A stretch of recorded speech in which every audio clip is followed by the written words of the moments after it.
jacket feeling cold against your skin. Running through the chaos, letting all the sin. Temptation in a bottle, ready for the night. Craving for the thrill, it's time to ignite. Dark desires burning bright. Echoes in the dead of night. No retreat, no looking back on this heart attack. Hey guys, how are you doing on this Saturday night? We actually get to be on early for once. I feel like we never get to be on this early. We're always on like after midnight or something like that. But we got heaps of stuff to talk about. I know when we left yesterday, the bombing in Iran had just sort of taken place, and we're just sort of like, oh, okay, it was maybe a warning shot or something. But in the last 18 hours, it's really gone full bore. Now we hear the Ayatollah has been killed. A bunch of his family members were also killed. There's some confirmation that their exiled prince is giving commands to the public that they should take to the streets when it is safe. It is all going a little bit crazy over there. Talking about crazy, it's also a little bit crazy in the Nancy Guthrie thing, but we'll talk about that in a minute. We'll talk about lines and how lines are being crossed, but maybe it's not what you think. Maybe it's not what you think, and we'll talk about that. What else do we have? We have a story out of Victoria too. It's been a wild weekend down here.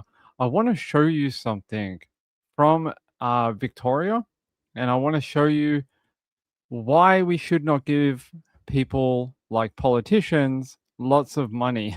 I'm going to show you something that should make you very angry. How you guys going? Having a good night? Yeah, the UK has riots. All right, let me get set up and then I'll turn on all the cameras and things like that. All right. So I hate to use this particular website, the Hindustan Times or whatever they're called, but we have to this time. I want to talk about this. Everyone saw this in the last 24 hours. Everyone saw this photo. It's the one on the thumbnail. When you see this, and like there's got some examples. There's JLR. JLR took the photo, I'm guessing. He posted it. There's his version of it. I don't know how to pronounce this lady's name. Adrienne. I hope I'm pronouncing it right. I'm probably not. Posting something about it too. Neil Gannon posted something, a different version of it. I want to know, when you see this photo out the front of Nancy Guthrie's home,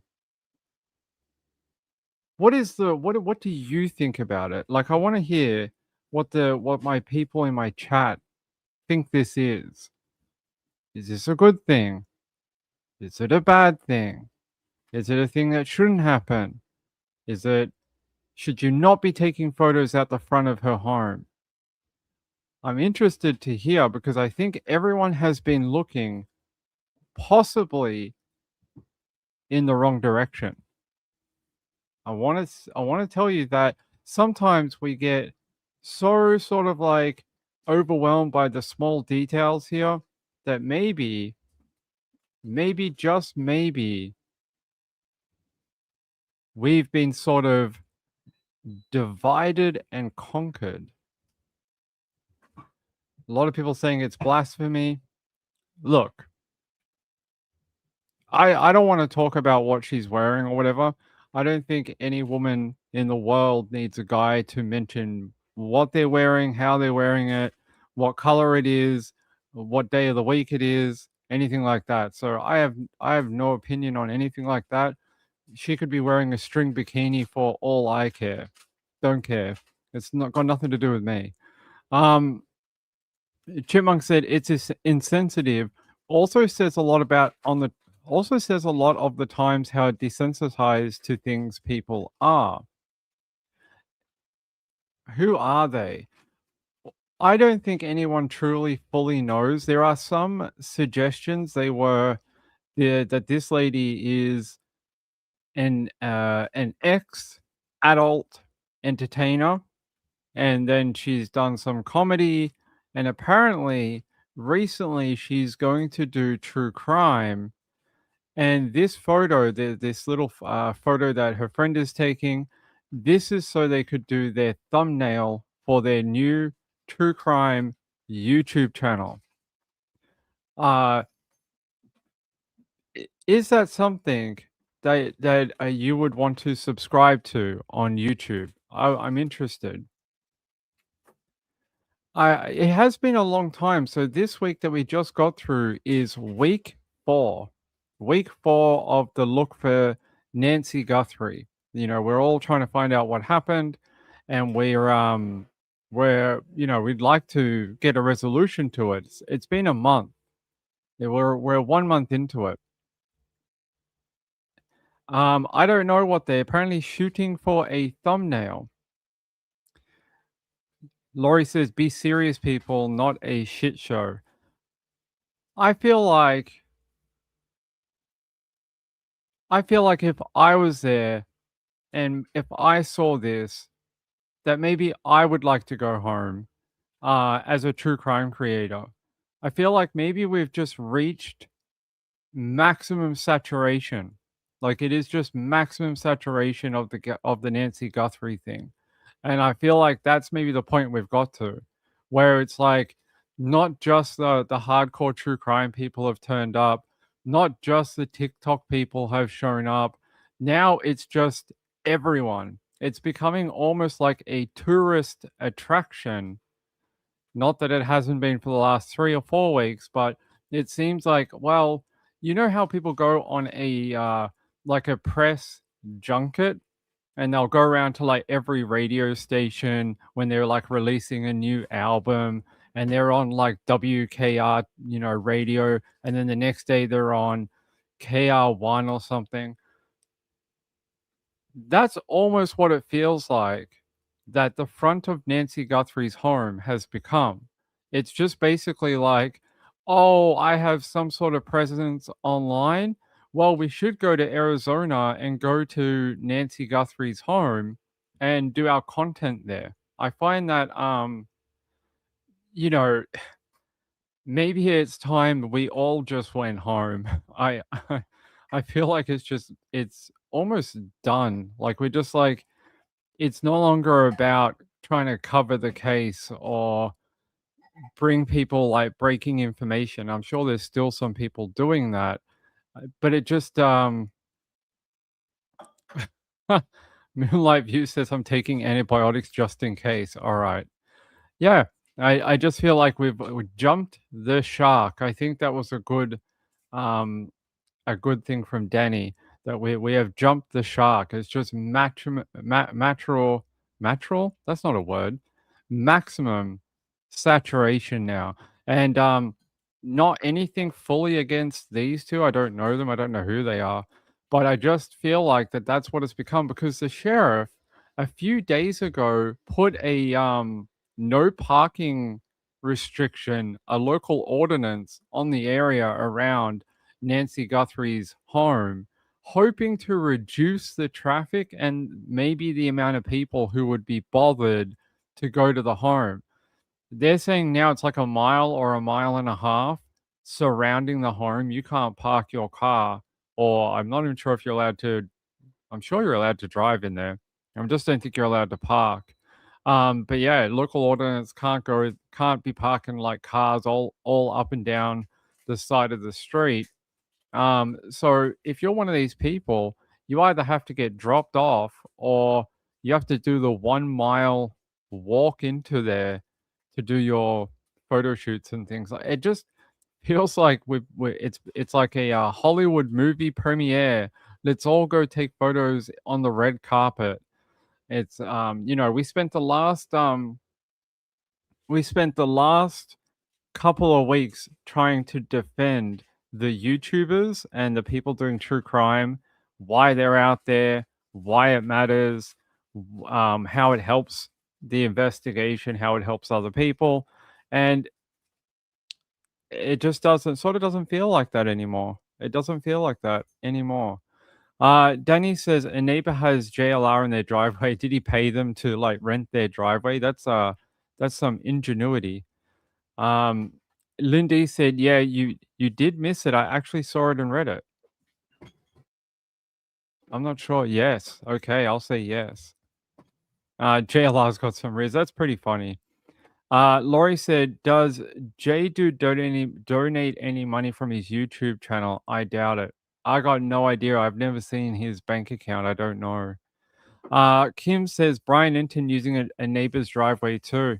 Hey, if they want to take a couple of $100 a week to rent out their driveway between like 9 and 5 or something every day, sure. Oh, okay. Sorry. I thought you were answering me.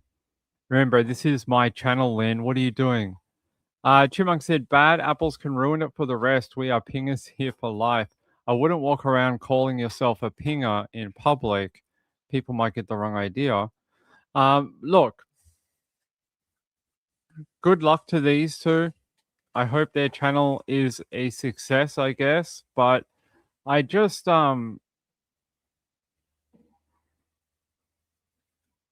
feel like maybe it's I don't know, time to back off a little bit for everyone a little bit. I just Is that what it's gonna become now? I guess that's my question. Is that what it is now? It's now a tourist attraction that you're like, "Hey, I live in Germany. I'm heading to America in the next 2 weeks. Should I change my travel plans to go to Arizona and go to Tucson and, stand out the front of Nancy Guthrie's home and take photos?" I don't know, guys. Chipmunk said, "Better than when I say I'm going peeping." I wouldn't say that in public either.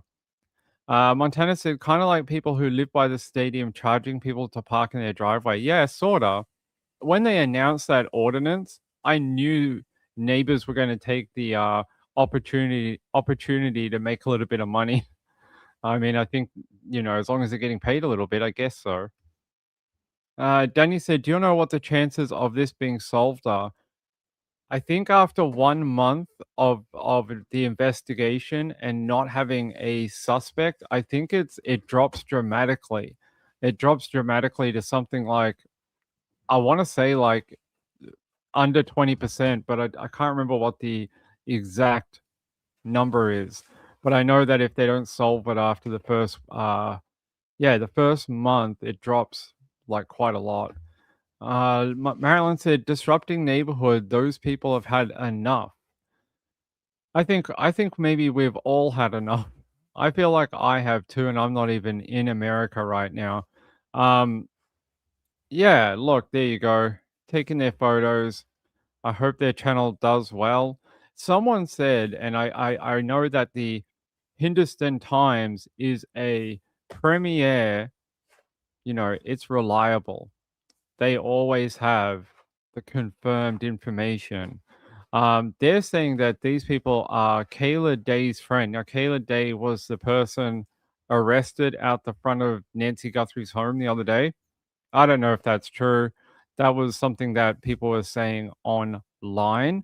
I don't know if that's true or not. But yeah, word around the street is that she's friends with Kayla Day. And then someone said, "Is this girl one of Kayla Day's friends?" Yeah, then we had that person arrested the other day. So it's been a weird week for the Nancy Guthrie type thing. Kim said, "Was the front door ever reported to be locked?"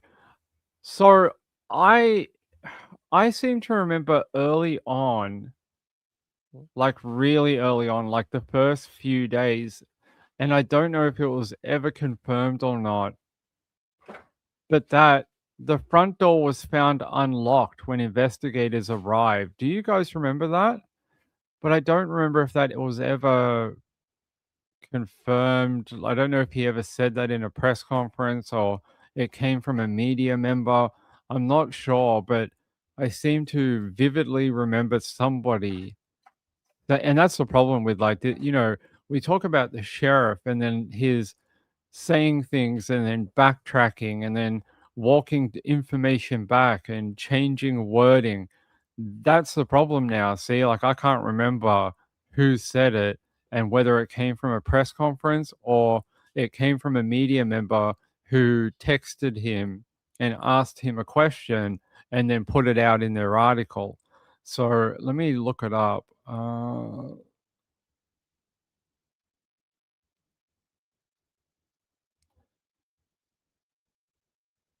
Yeah, let me have a look. Who reported it? Hmm. I see here that lights in the common area were all on and the front door was unlocked. But again, I don't know where that quote came from. Hold on, I'll try track it down. It was it this one? Trying to see where exactly that quote came from for you. Hmm. Okay, it's not that one.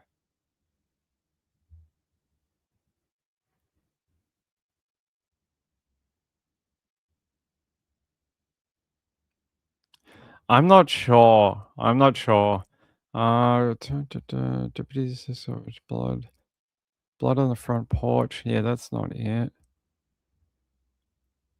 I'm not sure where that came from, but when I search that phrase, it seems to come up with AOL.com. Yeah. So AOL had it at least for a minute.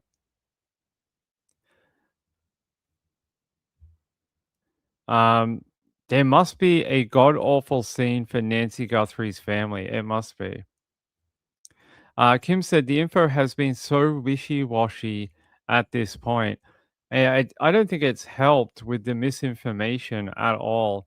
I think it's been a real problem because now, especially that first week or so of the investigation and the press conferences and the media talking to the sheriff, it's really sort of muddied the water information wise. We don't have like a clear, I mean, there has been some rectification of it later on, but not of that original talking. So it's a I don't know. See, that's the problem. Danny said evidence indicates she was at the house alive, while the blood would indicate that. Yeah. Rachel said, I remember the sheriff not answering a question about forced entry. I don't remember anything about the front door being locked. I remember that he said originally in that first week, it came out about a forced entry. They then asked the sheriff to when they had that press conference, I think it was on the Thursday, they asked him to clarify whether there had been forced entry. He said at that press conference that he never said that and he didn't know where that was coming from. So I don't know what to tell you, except for that information came out very early and then he decided to say it never happened. Um, who is writing this? I have to. Oh, maybe it came from here. I just really want to track down where that quote came from. Give me 1 minute. No, it can't be that one.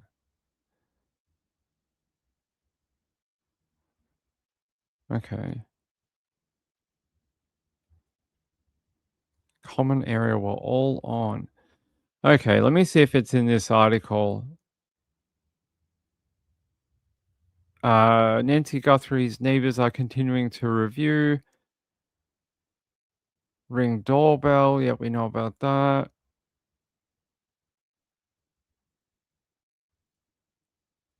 It's so weird. It's quoting this article as where that quote came from, but I'm passing through the article, just having a quick look, and it doesn't even mention that at all. Yeah, I'm not sure, guys. That's really strange. Yeah, I'll show you the article. It quotes it as coming from this particular article about the front door being locked. But when we go through it, so I'll run through it with you. I don't see anything unless I missed it. Yeah, Control F. Door. No, not floor. Door. All right, doorbell camera. No. The intruder walking up to the front door of the home. The person in the video appeared to have tampered with the front door camera. We know about that. The doorbell was disconnected at 1:47 a.m. Investigators released the doorbell camera footage, and that's the last quote in this article. I don't know. I'm not sure why it's providing it. When I searched it, it said that particular thing came from that particular article, and as you just saw, it did not. It is not listed in that article at all.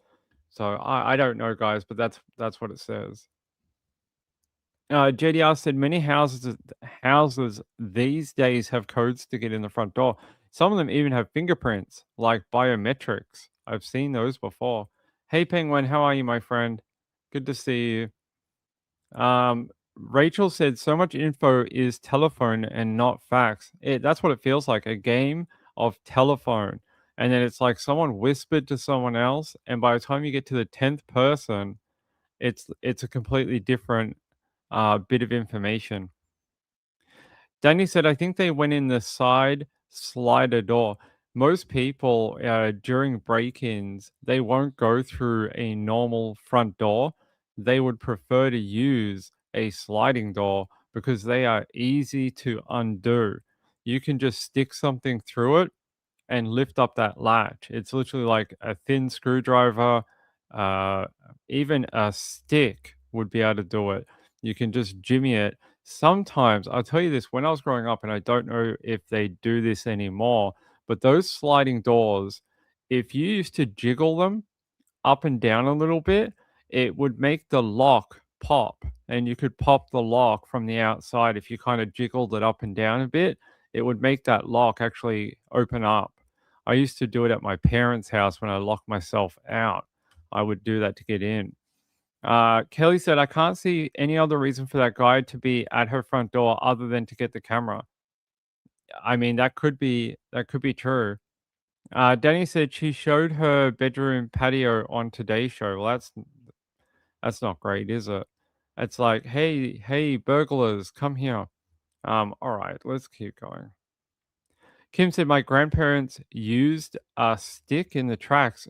That's like a really old school burglar prevention method. People used to get like they used to go down to their local, you know, we call it Bunnings here, but you guys would have your own wholesaler or whatever, and they would get a broom handle and they would take it home and use a saw and cut pieces off it and put it in the window track. And so you can't open the window so when you went out, you would put the stick in the window and it would stop people from opening sliding windows. So yeah, I know what you're talking about. That was a very common thing.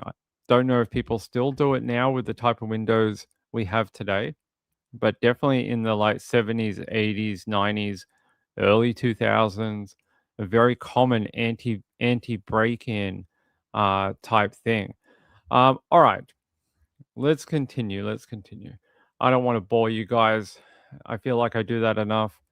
JDR said, I know from reading true crime in the past, the door from the garage was often unlocked, and that's how the perpetrator got in. Yep, I mean, that's other cases we've done have had something like that. Penguin said if he was at the front door to get the camera, he did a bad job of it, not at all prepared. He didn't even have tape.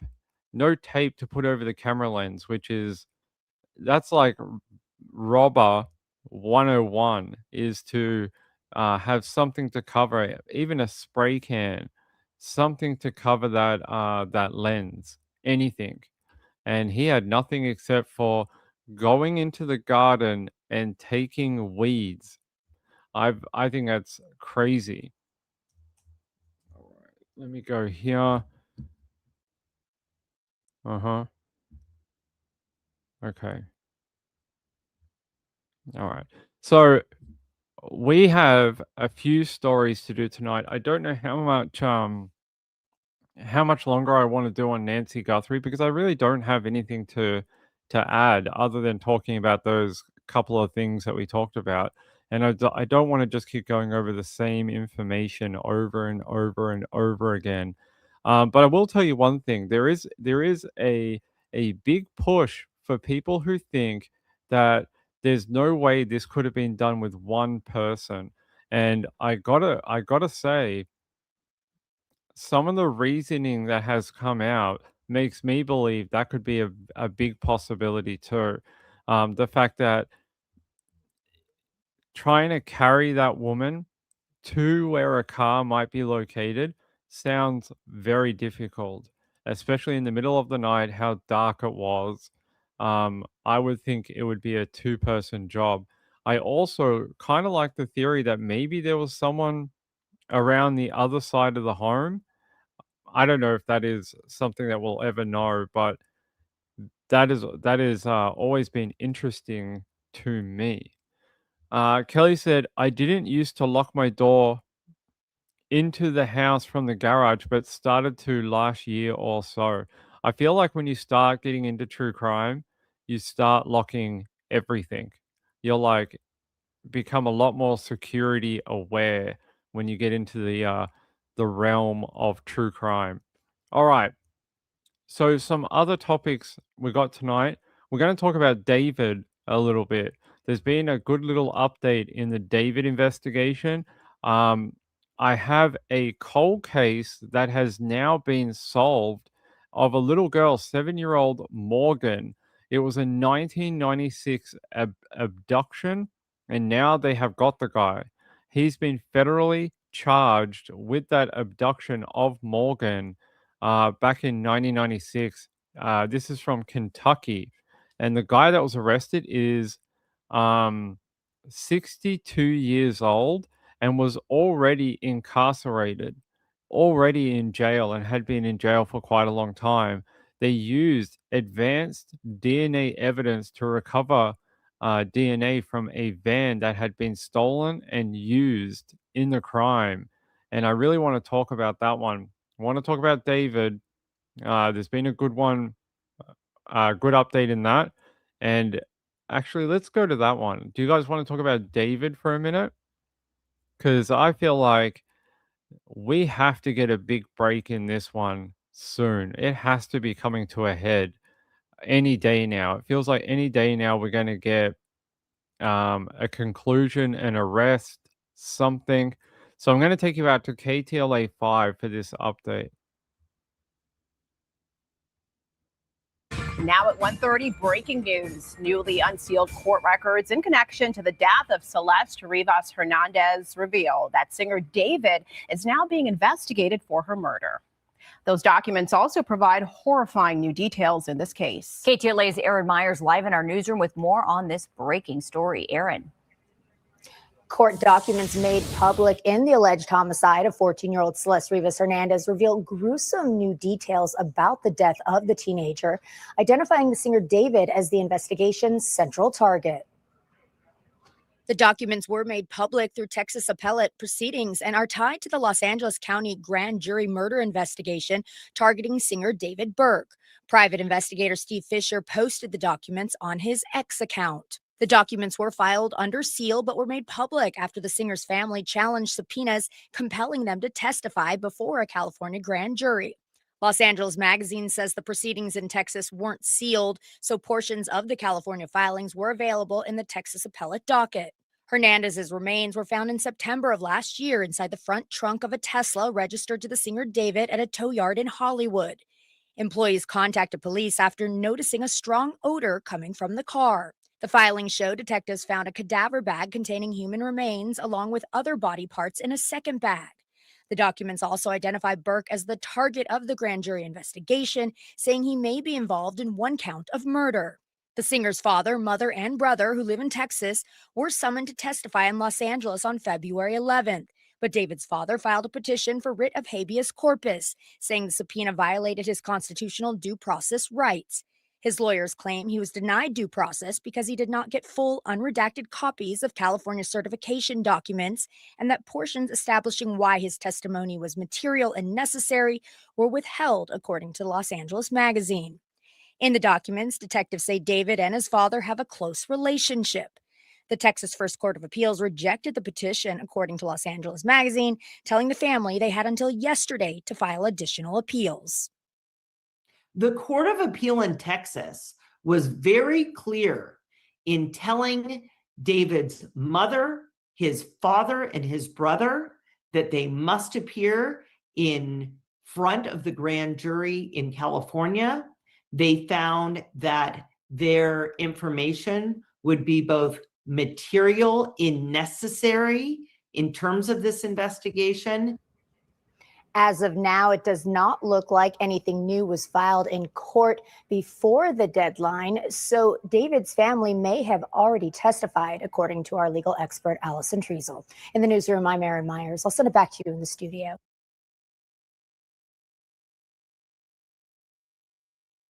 Yeah, very interesting. Give me a sec and I will that didn't work. Ping is having a stupid day apparently. There we go. They say here there is now pending in the Superior Court of the County of LA the above entitled grand jury investigation by the state of California against target David Burke. And they say wherein target may be involved in having committed the following criminal offenses against the laws of the state of California. And they say one count of murder in violation of Penal Code Section 187A. And it goes on to say that is just the homicide penal code, the unlawful killing of a human being with malice afterthought. And they explain afterthought, an act that was planned, premeditated, or considered in advance. So I know a lot of people have seen these before, and I just wanted to go through because we've covered a bit of the Burke investigation, and I know everyone keeps asking me what's my thoughts on it. So I thought we'd have a look at it tonight. Give me 1 second. I'll grab the other piece. Unfortunately, I don't know who gave these to me or where they came from. They came from this user. I don't know who that is. Sorry. Someone just sent these to me in an email, and they say, it is alleged in this case that the target may be involved in the death of the 14-year-old victim, Celeste. We know a lot about her now, who may have been the victim of foul play. Her severely decomposed, dismembered body was found in the trunk of the target's Tesla on September 8, 2025. What else do they say? What do they say? Detectives obtained a search warrant for the vehicle. When the front storage compartment was opened, detectives observed a black cadaver bag covered with insects and a strong odor of decay. Ugh. Utilizing black latex gloves, detectives partially unzipped the bag and observed a decomposed head and torso. And it says here, upon removing the cadaver bag from the front storage compartment, it was discovered the arms and legs had been severed from the body. That's very interesting because, like, a couple of months ago, we were told that there was no dismemberment. Do you guys remember that? A couple of months ago, it was like it had come out that she might be dismembered, and then it came out that there was no such thing, that it didn't happen. That's misinformation. Interesting that suddenly it's come out and it's actually true. There was a lot of people saying, "Oh, that's not real," coming from official sources. So, and they say here, upon opening the second bag, the dismembered body parts were discovered. Terrible, really, really awful. It sounds like some of the things that we've heard over the last few months, They sound like that was most likely real information. That those things we heard about how he possibly took her away from the home, possibly there was a dismemberment that happened. She ended up being dumped in the car. And you think of how young she was. Ah, it's awful. It really is. Feels like a girl who was let down by everyone surrounding her. Everyone. Not only David, who is accused of killing her, according to this document, her own family and government departments who were supposed to help a child like this and sort of really dropped the ball. They really dropped the ball on this one. How she, that's probably for another time, but there's a lot of questions surrounding her life leading up to her death that really do need to be explained, not in the relation to her dying, but just in general. Why did it end up being like that? How was such a long period of time like being able to let go when she should have been in school doing doing high school. She should have been finishing off her education and go if she was 14, she's a bit younger than that when it first happened. So she should have been in her first few years of high school and then going through that process of finishing off her uh, education in school. And it's really sad. Um, Hey Moonshadow, hey my friend, how are you? I'm glad you could be here tonight. I haven't seen you in ages. I hope you've been doing well. Moonshadow said he was ordering coffins for his concert. He probably had body bags as well. That's a good question, right? Who just has body bags lying around in case you kill someone? Is that what you do now on Amazon? You're just like, well, next Thursday, I might kill someone. I should probably jump on Amazon and order a cadaver bag. Can you really? You cannot. You cannot really? I, I'm going to go to Amazon right now. You cannot. I feel like you're lying to me.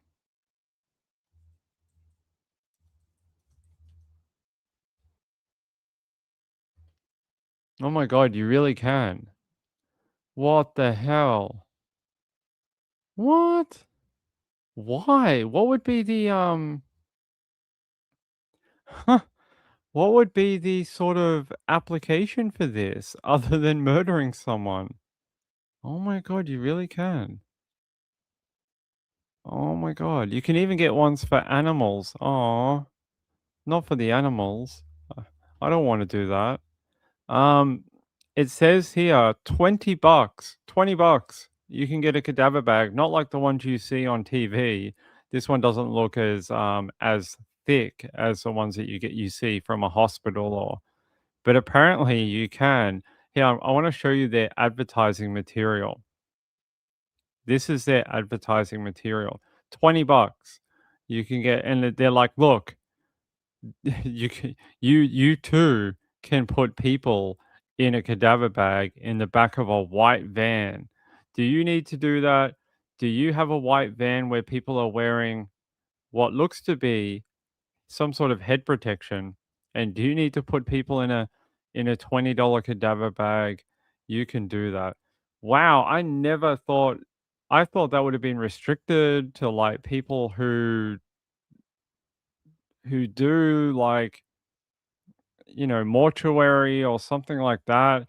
What would be the application? I'm so confused. Do people buy them and was it on like was it on HGTV or something and somebody went, "Do you know what's a great use for cadaver bags?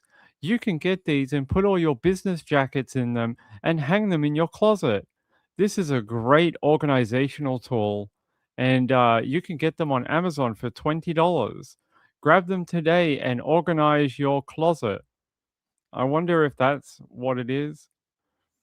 Warner Steele said, "Doesn't he make freaky videos about death?" Yeah, he did, right? Kelly said, "My husband did have a white van for work." Did he have cadaver bags? is there something you want to tell us? Hey, Uncle Jed, how's it going? Iran orders a lot of these. They probably do, especially when America gets involved. What did Penguin say? Ah, I can't find her. Yes, romantic homicide, almost like premeditation, a little bit, right? That is actually shocking to me. I had no idea you could actually do that. I mean, I know you can buy a lot of weird things on Amazon. I never thought that you could do that. What is going on? Hold on, guys. I have lost my link. Hold on.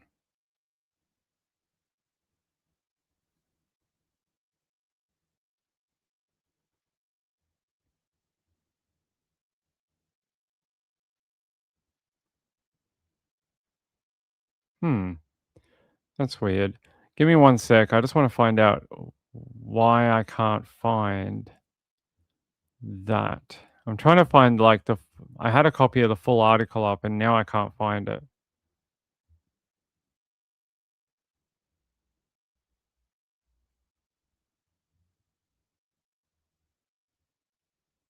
Okay, that's not it.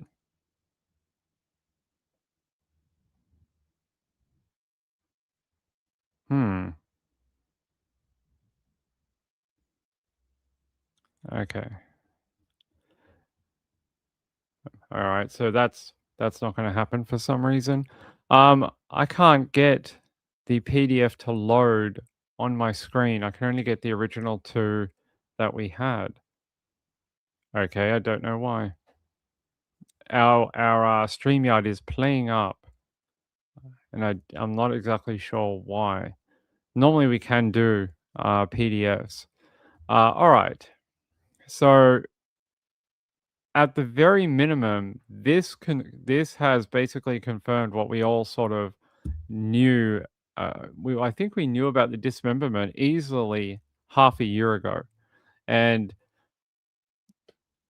like I said before, I got to think that the other things that were never confirmed but sort of leaked out, I think they got to be real. I think the things we're going to find out when we go to trial, I think we're going to find out about the trip, what happened on that trip, some really awful things. Danny said, expect cops kicking Ping's door down while he searches, what is it? Killing accoutrements. Well, I actually, I want to know why you would want this. Let me go back. I want to see if anyone left a review. Did anyone leave a review for it? But oh my God, someone left a review. What did they say? Oh, they didn't leave a review. Hold on, let's see. Body bag. I want to see if someone left a review and what was their reason for buying it. Let's see.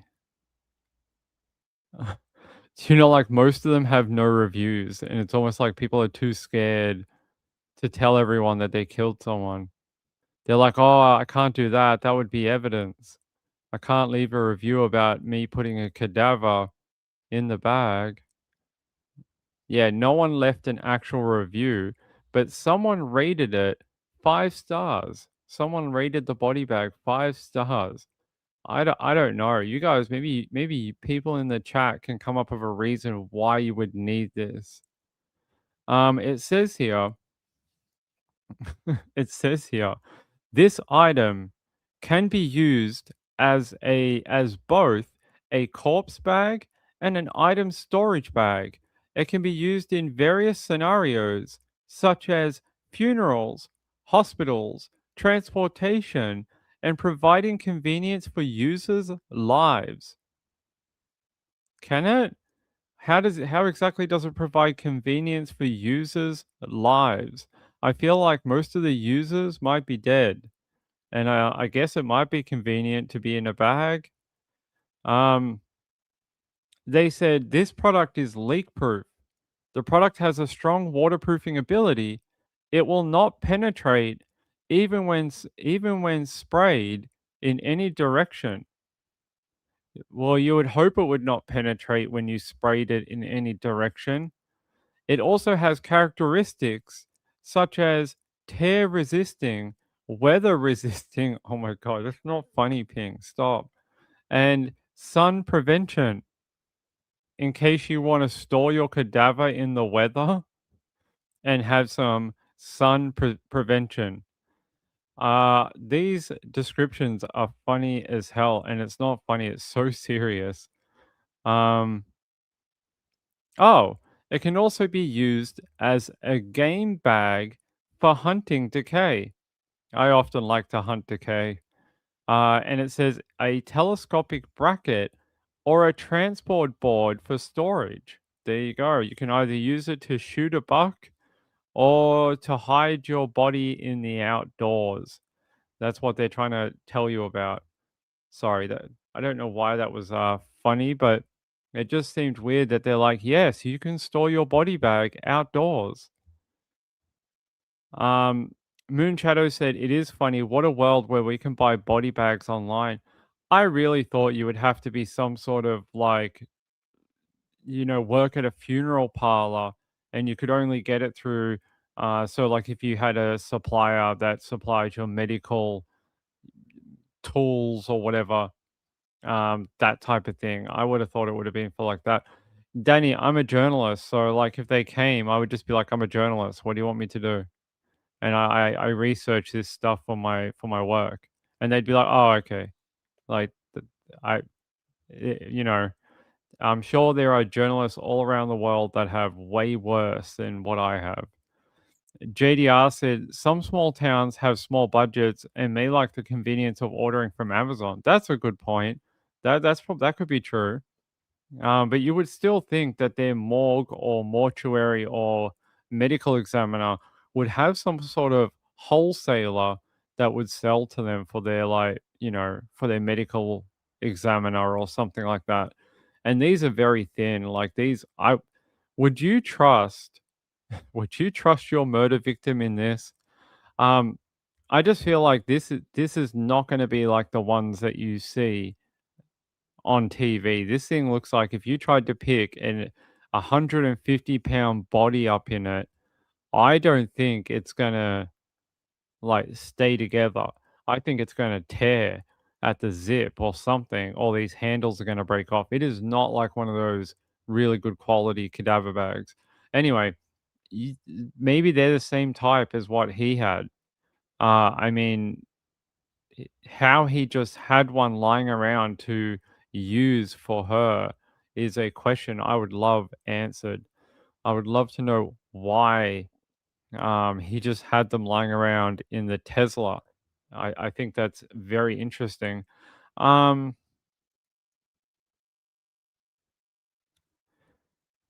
I'm just trying to see here what else I can add for you.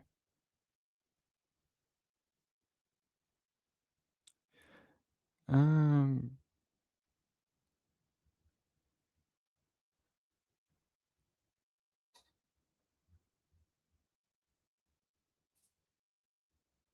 hmm. All right. Guys, give me 1 second. I really want to try fix this so we can get the PDF up on the screen. Give me 1 second.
No, it doesn't work. Apparently, I can't get it working on the StreamYard. It just won't load it. Every time I try to throw the PDF up there, it just shuts down, and it's like closing the tab every time I try to put it on the new tab. Very annoying. Penguin says pink body bags, a whole new market sector. Moonshadow says I want a pink one. I don't think they had pink. Let me check. Nah, they had black or you can have blue. That's it. You cannot have a pink one. They said Moonshadow, you cannot have your dreams realized. There you go. You can have blue or you can have black. It's a very serious occasion. Let me try and search one more time. This is from Australia too, so maybe the search results would be a lot more stricter or something. Here, let me see.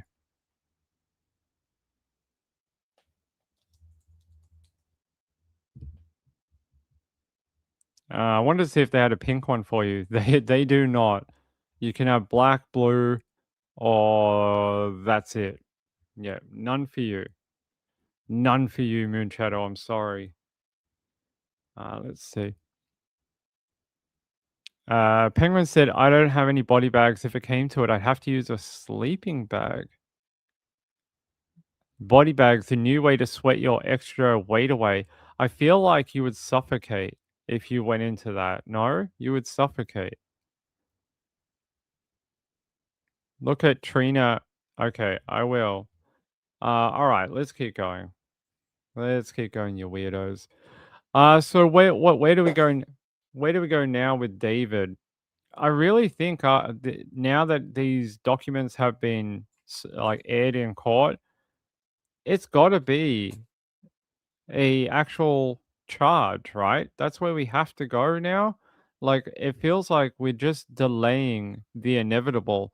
If you have the evidence and you're willing to put it in a court document now, it's time to just charge David and let your evidence speak for itself in a trial. That's how I feel. I feel like it's been what? It's now in Australia, it's actually March today, and we've been doing this since September. Um yeah, I feel like it's where is the action now? We keep hearing these little documents and here's another thing in Texas and here's something we want someone else to testify. We arrested a guy in North Dakota because he didn't want to testify. It just feels like lay your cards out on the table and let's go. Let's go. It's like enough. It's almost like when will it be enough? Now, later, a year from now? I feel like if you've got this far, you must have enough to you must have enough to put all your cards on the table and show it at trial.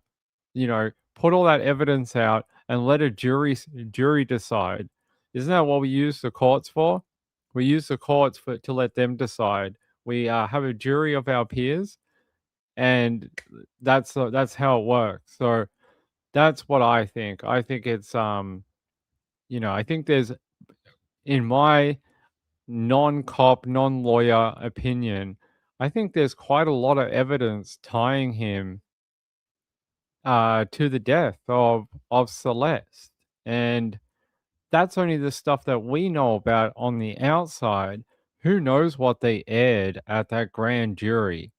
There could have been a whole heap more, like the stuff that SF investigates. Like he probably knows a ton more just from his work on it as well.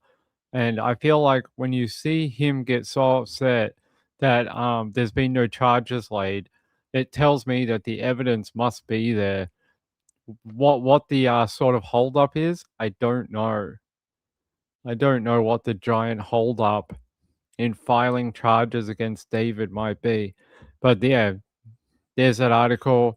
This is from the LA Times, and they're basically saying he's officially described as a target, which we saw in the document. And they said the document was part of a legal challenge to the subpoenas filed by the singer's family in Texas. The newly unsealed documents revealed that when LA police opened the trunk, we know that they found the black cadaver bag. Let's go further down. Yeah, they say here in November, prosecutors began presenting evidence to a grand jury, described at the time as an investigative grand jury, according to a source who spoke on the condition of anonymity because they were not authorized to discuss the case with the media. Since then, numerous witnesses have been called in to testify, including one of the music's managers. We know that. I actually thought that these were two separate grand juries that they did. One was like an investigative one, and one was to look at charges. But it seems like they are actually the one and the same grand jury. Interesting. I really thought it was two separate ones.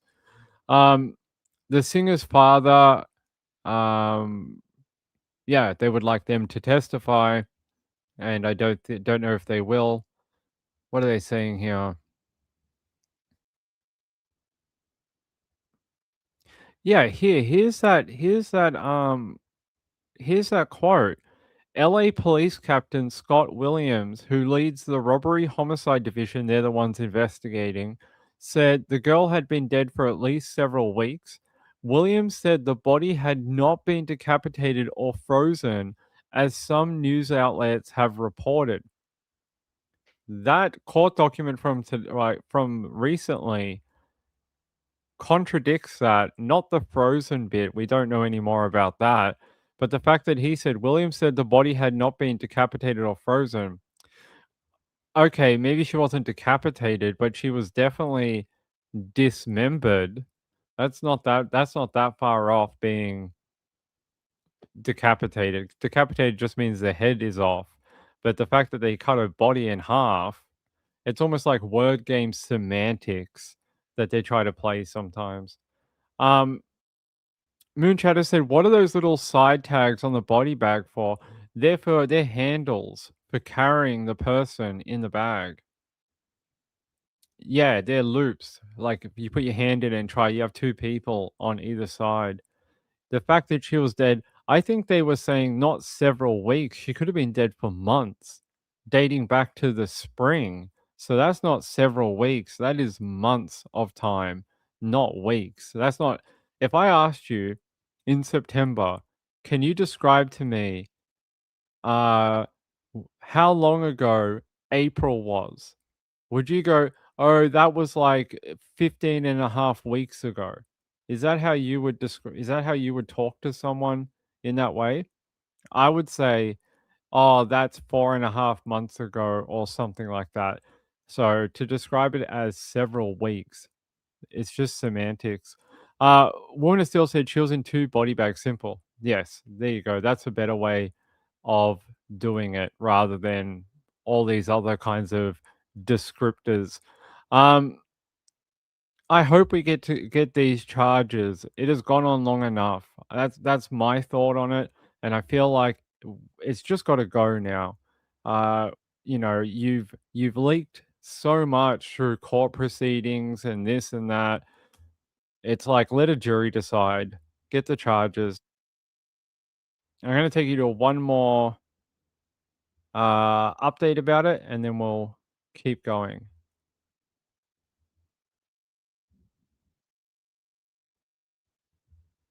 Breaking right now at 3, the death of 14-year-old Celeste Rivas is now being considered a murder. Good afternoon, everyone. Thank you for joining us. I'm Annabelle Sedano.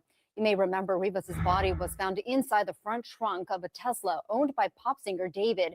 NBC4 Investigates just obtained some newly unsealed documents. Our investigative reporter Eric Leonard first broke the story back in September.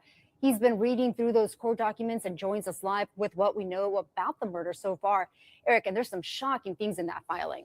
Certainly unsettling. And it was a court hearing in Texas that has given us insight into this case that we ordinarily would never see here in Southern California. And that's because the investigation is still wrapped up in a secret grand jury investigation into the teen's death. These documents out of Texas say it is a murder case, that the pop singer is the target or suspect, and that the girl's remains were found in a horrific state. Grand jury subpoenas and documents that were filed in Texas show LA County prosecutors are investigating the death of 14-year-old Celeste Rivas Hernandez as a murder. Those documents say David, whose legal name is David Burke, is the target of that murder case. Rivas Hernandez's remains were found in September when the Tesla registered to Burke was impounded. These new court records say Rivas Hernandez was found dismembered in the front trunk of the car, her remains in 2 different bags. Rivas Hernandez was last seen alive in 2024, and our law enforcement sources have told NBC4 Investigates they believe she died sometime in the spring of 2025. And again, the reason this became public now is because Burke's mother, father, and brother filed a legal challenge to those subpoenas for their testimony and tried unsuccessfully to get a judge in Texas to block the enforcement of the LA County court order. So the LA County grand jury investigation has been something of an open secret around LA, with various witnesses being brought in to testify about the death. But this is the first time we've seen in black and white court filings that her death is considered a murder and that Burke, known as David, is the named suspect. I feel like it's just confirmation of what we already knew. Who else would you expect to be on those court documents as the murderer? Was it some random guy like everyone thought, one of David's friends? I don't think so. The answer is normally the most simple, and he's the one who was with her. He's the one who was having a relationship with a child.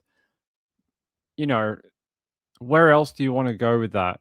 So I think people trying to palm it off as one of his buddies, or there might be people who were part of it that conspired to do, something. But David is the one. It's been like that since day one. There is possibly other people who helped, but he is the main person here. And I don't want to see any more bloody YouTube videos about people like, there's a secret third friend of David's who he's the one who was also having abusing Celeste, and he's really the one. No, it's David. It always will be. He groomed a child, and then at some point when her life mattered so little, he killed her and dismembered her and got rid of her. That's the be end and end all of it. And I think we'll find that out in court when we finally get there too. Hey Rick, how are you? Rick said he'll get out, get a record label, and make millions. In 38 years' time, maybe. You might be right. Like Tupac. Gayla said, but he did and they covered it up. Wow. Gayla said him, his manager, bodyguards, all of the above. Yeah, I wouldn't be surprised if they conspired to maybe not kill her, but got rid of the body or helped him with the dismemberment, the disposal, that type of thing. 100%. 100%. I agree with you, but I think he's the main one. I think he's the main one that we have to look at. Hey Rick, good to see you. He has a record label. Yeah, he has a record label now, unless they have oh no, they dropped him, right? Didn't they drop him? I'm pretty sure they got rid of him.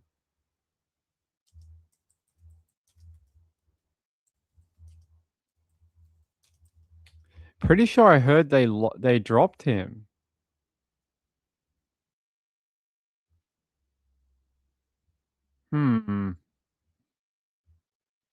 Yeah, I read like a month or so ago that his record label had removed him from their list of artists, and that they had quietly dropped him from the label due to the investigation into Celeste. So yeah, he doesn't have a record label right now. So yeah, there you go. So he will have to get a new one. Look, if he is convicted in a court of law by a jury of his peers, and he is responsible for killing this child, remember that word child. Too many people here I've seen try to cover the David thing, keep saying girlfriend, relationship. She was a child. Remember that. There is no relationship. She can't consent to anything under the law, and it must be treated as if this is some sort of grooming, CA, that type of thing. Like, too many people are like, oh, they were dating, and no, no, no, no, no, no. There's no dating. There's no that type of thing. He corrupted a child and now is accused of killing and dismembering her. That's how you word that. Yeah, I've seen quite a few people like trying to word it as if they were in an adult relationship, and it's not possible. Right. He was grooming then abusing her. That's the only way it can be described. There is no other way. And that's what I'm more angry about is I hope they charge him with what he did to her before she was killed too. To forget what happened before, almost takes some of the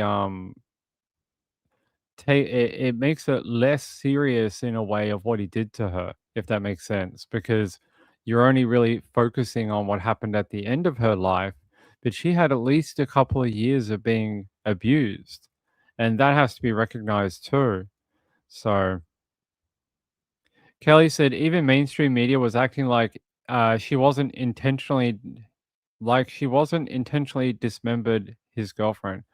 Yeah, a lot of people were treating it as if this was like some domestic that went wrong. And I think that's the wrong way to frame it. The way you got to frame it is this guy was a predator. He is 14 years old, and she was even younger when they first met. Yeah, anyway. Sorry, it makes me angry. I don't like the fact that people keep thinking this is some sort of like dream come true for Celeste and that she got her man of her dreams who was a famous singer.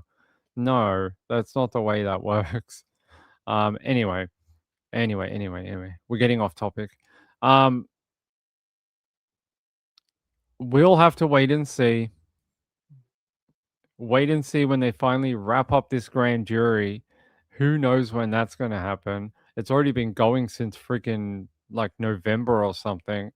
We'll have to wait and see. Hopefully, they can finalize that, then file charges, and then finally have an arrest, and we can go to trial. JDR said, I don't know why they needed his parents' information. Surely they can find the information linking him to the crimes. I think they want them to testify in the grand jury. And I think they were kicking up a stink saying that they don't want to. That they don't want to. Betsy said, seems like he went on tour. Before he went on tour, he did it. I think, no. He went on, well, sort of. He was going to go on that big tour in September and then was going to head overseas in October. He was going to go to Europe and then even to Australia at the end of the year. I think it happened way, way before that, like during the spring, is what they were saying a few months ago. During the spring, not during the summer. All right. Let's get off this. Done the update. Don't want to just keep talking about rubbish. We'll just go round and round in circles and be mad for like 2 hours. I want to take you to something where we got a good update. Well, good update's a bit of a stretch, but I've got a one that will at least end a story, which that's always good. Some sort of ending. New at 3 o'clock, 30 years after a 7-year-old girl was abducted while playing outside with friends and her sisters, a man is facing charges. The district attorney says the case has haunted Bowling Green ever since it happened. Our Lauren Lowry here in studio with details on this case, and Lauren, how investigators caught this suspect. Okay, remember, this is a 30-year story in the making. Right here is Morgan Violi. She was just 7 years old when police say a man in a van took her. 2 days later, the van was found abandoned just 25 minutes away from here in Franklin. And 3 months later, Morgan's body was found in Robertson County. Now, the district attorney announced today, again, 30 years later, that Robert Froberg admitted to killing Violi. He's actually been in prison since 1996. And we're going to explain that part of the story coming up in a moment. First, though, at the time when all this happened 30 years ago, Morgan's parents were going through a divorce and her dad was supposed to be at a custody hearing when she was abducted. So he became a person of interest instantly. He went through 5 lie detector tests and thought the FBI was going to arrest him, but they never did. Robert Froberg, who you see there, had just escaped prison in Ohio. He went to Bowling Green to get drugs, where officials say that's where he abducted Morgan.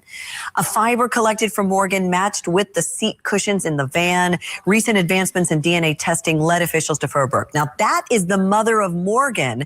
We interviewed her 30 years ago. She barely had the words at the time to describe what she was going through. I can't tell you what it's like. I can't explain how I feel. It's just a really awful feeling. I hope this significant development brings some degree of closure for Morgan's mom, her dad, and her 2 older sisters. They've waited far too long for answers. Yesterday evening, we were able to give them those answers. Morgan was abducted in July 1996. Back in April of that year, Froberg escaped a prison in Alabama and ended up in Pennsylvania. So then the next month, the 7-year-old boy found Froberg in his treehouse. He ran and told his parents. Police got to him. But then he escaped that jail in July. So 2 jail escapes. And then he made it to Ohio, where he stole the van. I mean, it just keeps going, this story. Froberg was interviewed this week in Alabama, and this is Froberg. This is where he's been in prison since 1996. He admitted to everything, including all the jail escapes and the abduction and the murder of Morgan Violi, the 7-year-old. He's facing federal charges now. He could be sentenced to death, Tracy.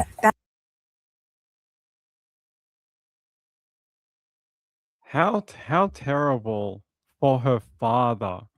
Her father went through all those polygraphs, was under a cloud of suspicion. The town looked down on him, thinking it was him that had hurt his own daughter, and it had nothing to do with him. Nothing. And I think that is sort of the biggest tragedy here, is that it took 30 years to clear his name. I don't know what it would be like to be a dad and for 3 decades have people look at me as if I'd hurt my own child. And then finally it come out that it was this guy who, to be honest, deserves a 22 to the head. What an awful excuse for a human being he is. Constantly preyed on children, went on a cross-country crime spree, hurt a lot of people. And the fact that he could now be eligible for death, I say, good. Get rid of him. What positives has he ever added to the world? It seems like nothing. It seems like he has been content to just hurt people for his entire life.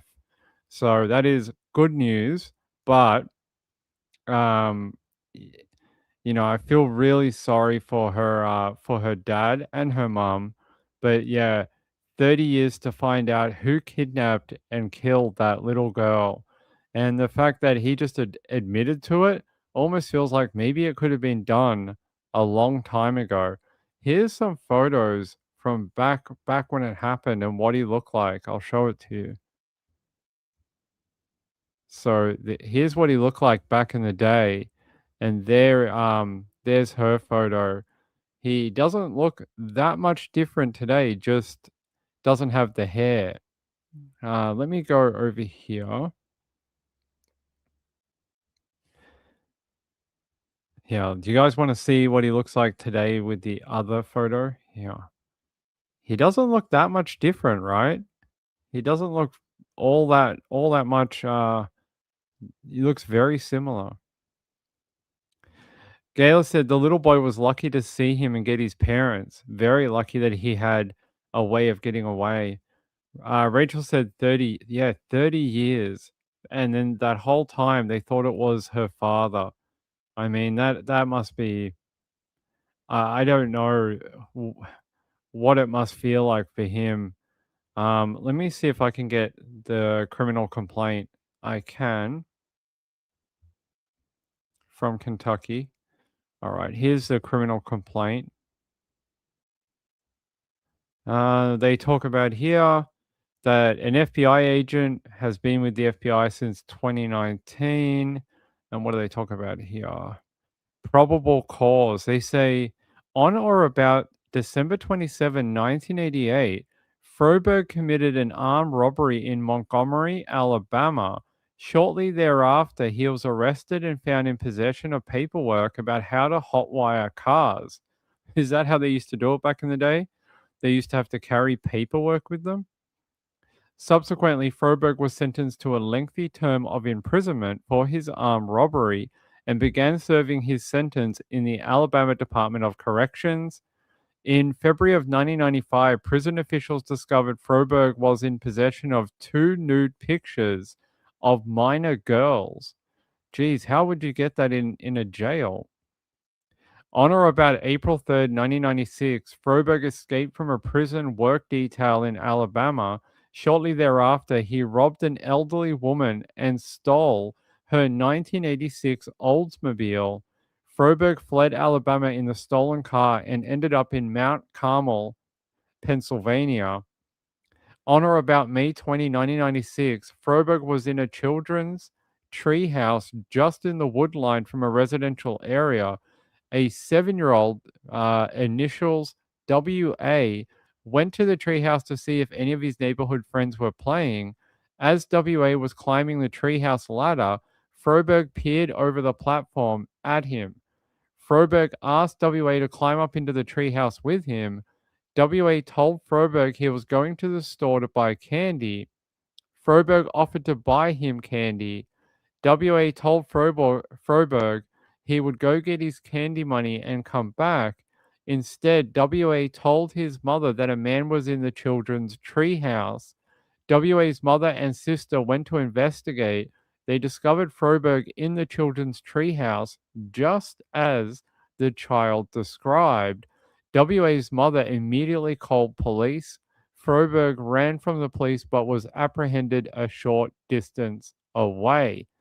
Wow, that kid, how smart at that age to know to make up a lie to get out of it. Wow, I don't know if I was that age, I would be that smart to know.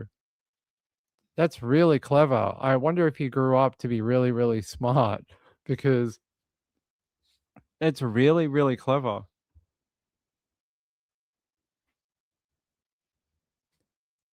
Hey, Jay, how are you? Good to see you.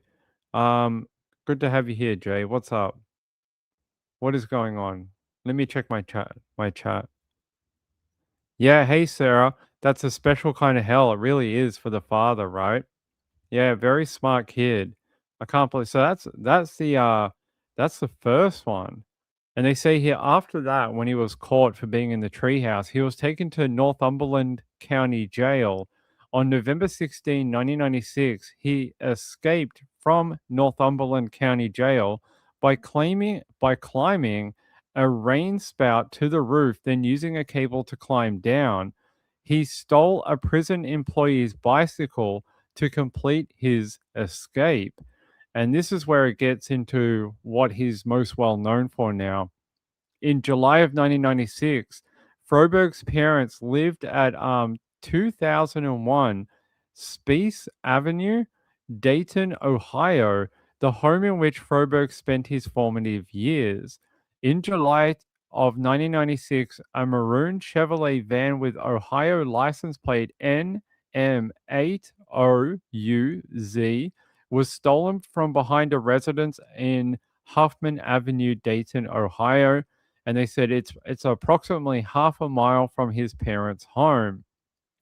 On July 24, 1996, 7-year-old Morgan was playing with her friend DM near the wood line. He seems to like to hide around the wood line, like all the scary movies that you've ever seen about the boogeyman. They all seem to come from the wood line. And they're saying that they were playing near the wood line near the Colony Apartments in Bowling Green, Kentucky.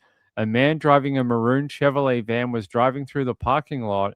The man exited the van and attempted to snatch the 6-year-old DM. DM escaped the man's grasp, but the man was able to kidnap Morgan instead. Wow, that girl, the friend, she must have the worst survivor's guilt ever. I hope her life ended up okay, because I don't even know as a child how you would process that you almost got taken by a predator, but you were able to get free. Instead, he took your best friend. Oh, that I don't know how that would be very difficult to mentally process as an adult. I don't know how you do that as a kid. Um, and they're saying here an adult witness, LM, saw the kidnapping. She immediately described the van as a burgundy Chevrolet van with a license plate containing the letters MN in blue. She described the perpetrator as a white male in his 20s with brown hair, thin weight, and he was tanned, wearing blue jeans and a white t shirt. She described the perpetrator's hair as being shoulder length, and this was the sketch that they ended up doing of him. I don't know if that looks. Let me go back to the photo that we had from when from the day, like when he was that old. I don't know. What do you guys think? Do you think that looks like the sketch based on the woman's information? A little bit. Not perfect, but she got the hair wrong. Unless his hair was done differently. I don't know. Sorta. I mean, the technology was not great back in the day. It could be any guy. It doesn't really look like it could be any guy of that age from that era. It does, yeah. Not the greatest one I've ever seen, right? Yeah, not the greatest one, unfortunately. All right, so there it is, and then they're saying on July 26, 1996, law enforcement located the Chevrolet van. And what are they saying here? Law enforcement processed the van for forensic evidence. Then, in October of that year, so we're talking from July to October, um, they're saying Morgan's body ended up being located in the woods in White House, Tennessee.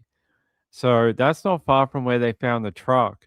They found the truck in Williamson County, Tennessee, and then they found her body in White House, Tennessee. Okay, where's White House, Tennessee to Williamson County? Okay, White House.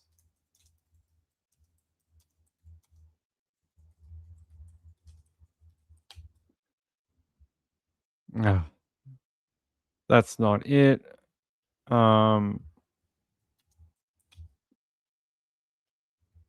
Okay, they're not that far from each other. Then they're not like about an hour, about 50 minutes or something like that. I can show you. So the north here, that's White House, and down here is not too far. It's not the exact spot, but not too far. So I think that's right. We could ask Kathy Lynch if she's in here. But yeah, so about just the other side of Tennessee, about an hour, 40 minutes, something like that, depending on traffic. So not that far away from where the car was dumped, apparently. All right, let's go back.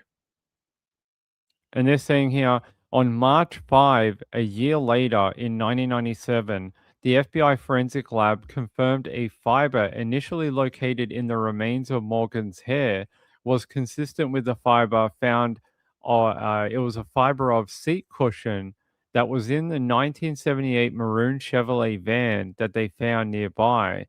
And they said since the 1990s, the processing of DNA has undergone significant advancements, including the creation of the CODIS system, a national database that stores DNA profiles for comparison. And they said due to these known advancements, additional lab testing was requested for the hairs found in the vacuum sweepings from the front and the back floorboard of the maroon van. The hairs had previously been preserved on a glass microscope slide, and they said they extracted the DNA profile from one hair found in the van. The DNA profile was searched through CODIS. CODIS provided a DNA association with Froberg, and they said subsequently they began investigating him, and they learned that he had an association with a now deceased Alabama Department of Corrections nurse while he was serving his sentence for armed robbery. Through interviews with former inmates, law enforcement learned that the former nurse who lived in Huntsville, Alabama, provided money and other assistance to some inmates in exchange for sexual favors, which provided law enforcement with a lead as to where Froberg was going when he escaped from Northumberland County Jail. And that's interesting. Acting on this information, a BGPD detective and the undersigned traveled to Montgomery, Alabama to interview Froberg. With the assistance of the ADOC, Froberg was transported to the FBI office in Montgomery, Alabama on February 24, 2026. At the outset of the interview, Miranda rights were read to Froberg. He waived his Miranda rights and agreed to speak to law enforcement. In the course of his interview, he acknowledged encountering WA in the treehouse in Pennsylvania. He admitted to being arrested following his encounter with WA. Froberg admitted to escaping from Northumberland jail. He admitted he traveled through Bowling Green on his way to he admitted to traveling through Bowling Green, Kentucky on his way to Huntsville, Alabama with the former ADOC nurse. He admitted to exiting I-65 in Bowling Green to obtain marijuana. He went to the Colony Apartments. He saw Morgan in the apartment complex. Froberg admitted to snatching Morgan and throwing her in the maroon Chevrolet van. This was the van he stole in Dayton, Ohio. Froberg admitted that Morgan was crying and screaming as he sped out of Bowling Green. He lied to her and told her he was taking her to her father to calm her. Subsequently, he exited I-65 at White House, Tennessee. He pulled over at a barn. Froberg described Morgan screaming and freaking out. Froberg admitted placing his hand over her mouth, then covering Morgan's mouth with a handkerchief and pulling on the handkerchief with both hands until he strangled Morgan, causing her death. Next, Froberg said he stripped off Morgan's clothes and discarded her naked body in the woods near the barn. Froberg admitted he took Morgan's clothes, fearing they contained DNA evidence, and disposed of them in a dumpster. Subsequently, he cleaned the van and abandoned it at the 76 truck stop before heading to Huntsville, Alabama, to hide out with the former ADOC nurse. Froberg admitted he stayed in Huntsville for approximately a week before heading back to Pennsylvania, where he was arrested on August 21st, 1996. And they said following is a photo of him from back then when he was arrested in Pennsylvania on his return. So that's where that photo comes from.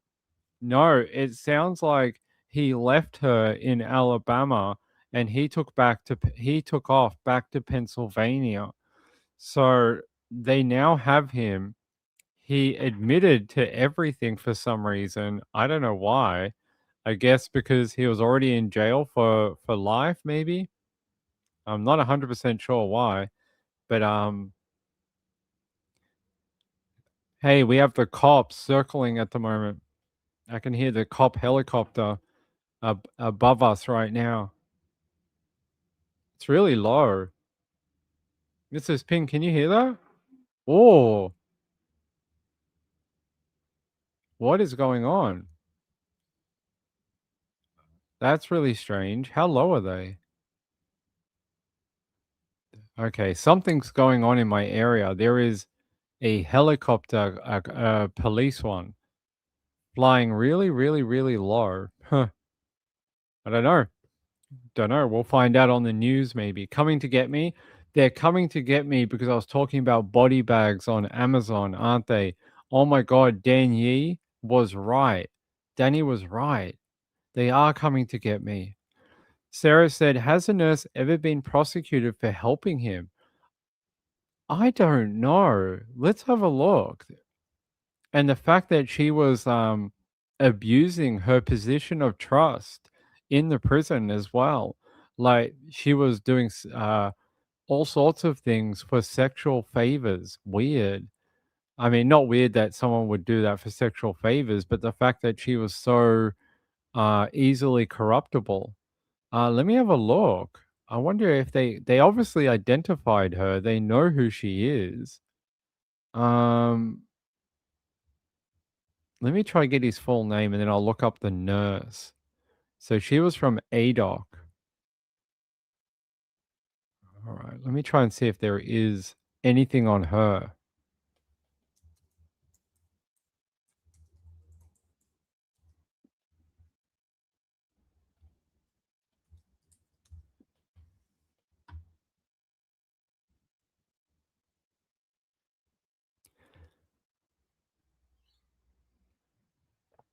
Okay, so the nurse who helped him, she died a number of years ago.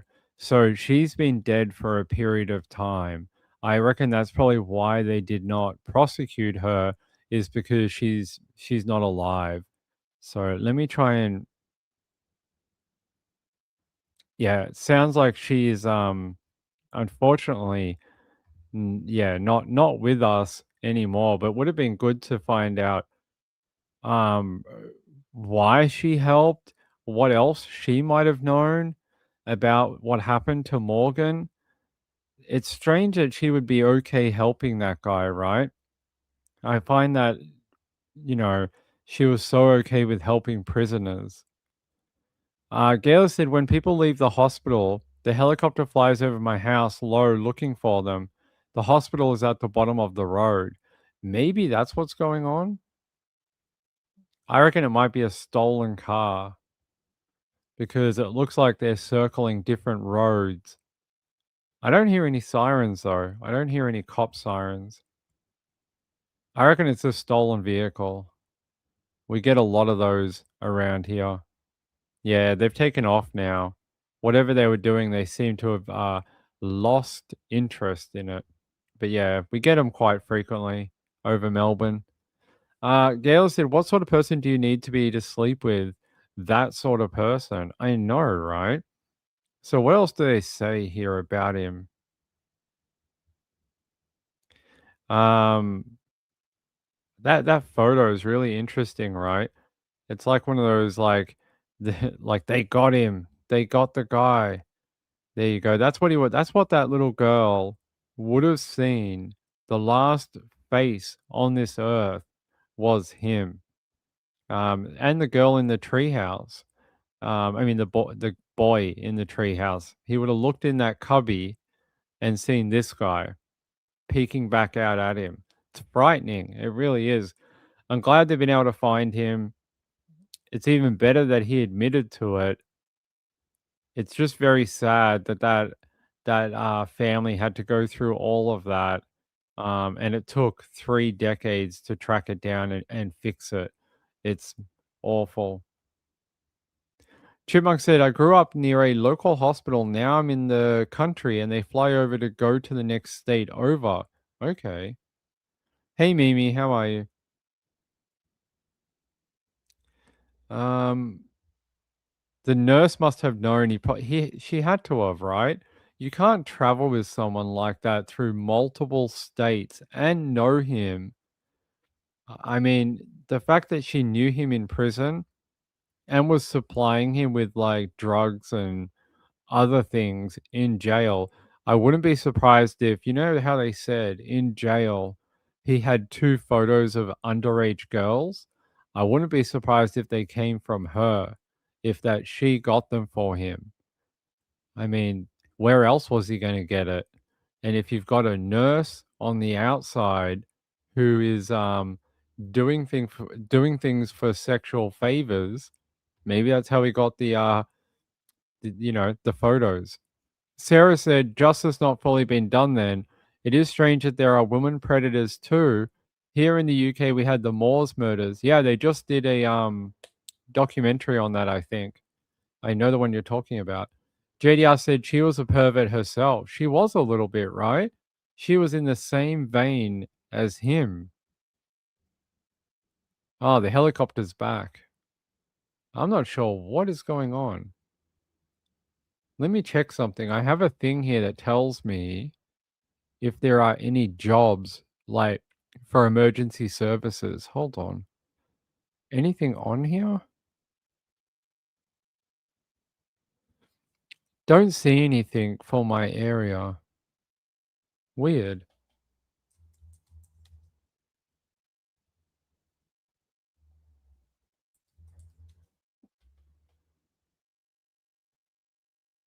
Nah, I don't see.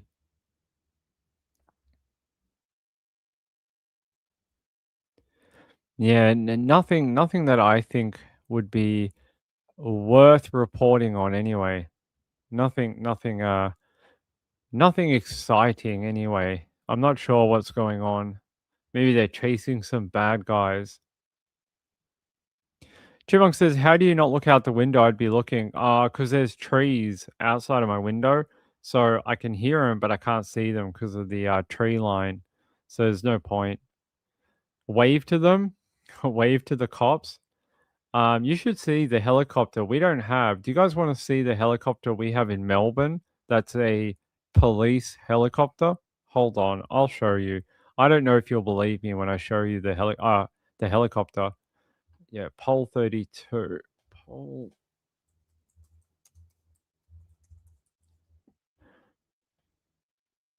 So pole 32 is the one that we have flying around at the moment. It looks like a military helicopter.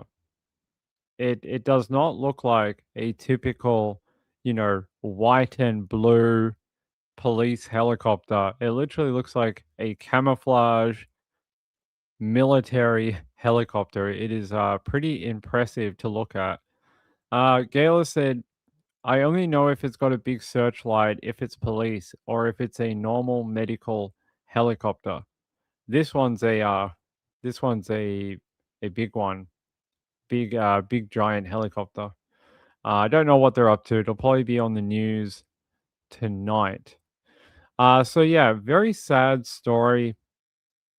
Morgan Violi, 7 years old, and you just heard the story about what she went through in her final moments.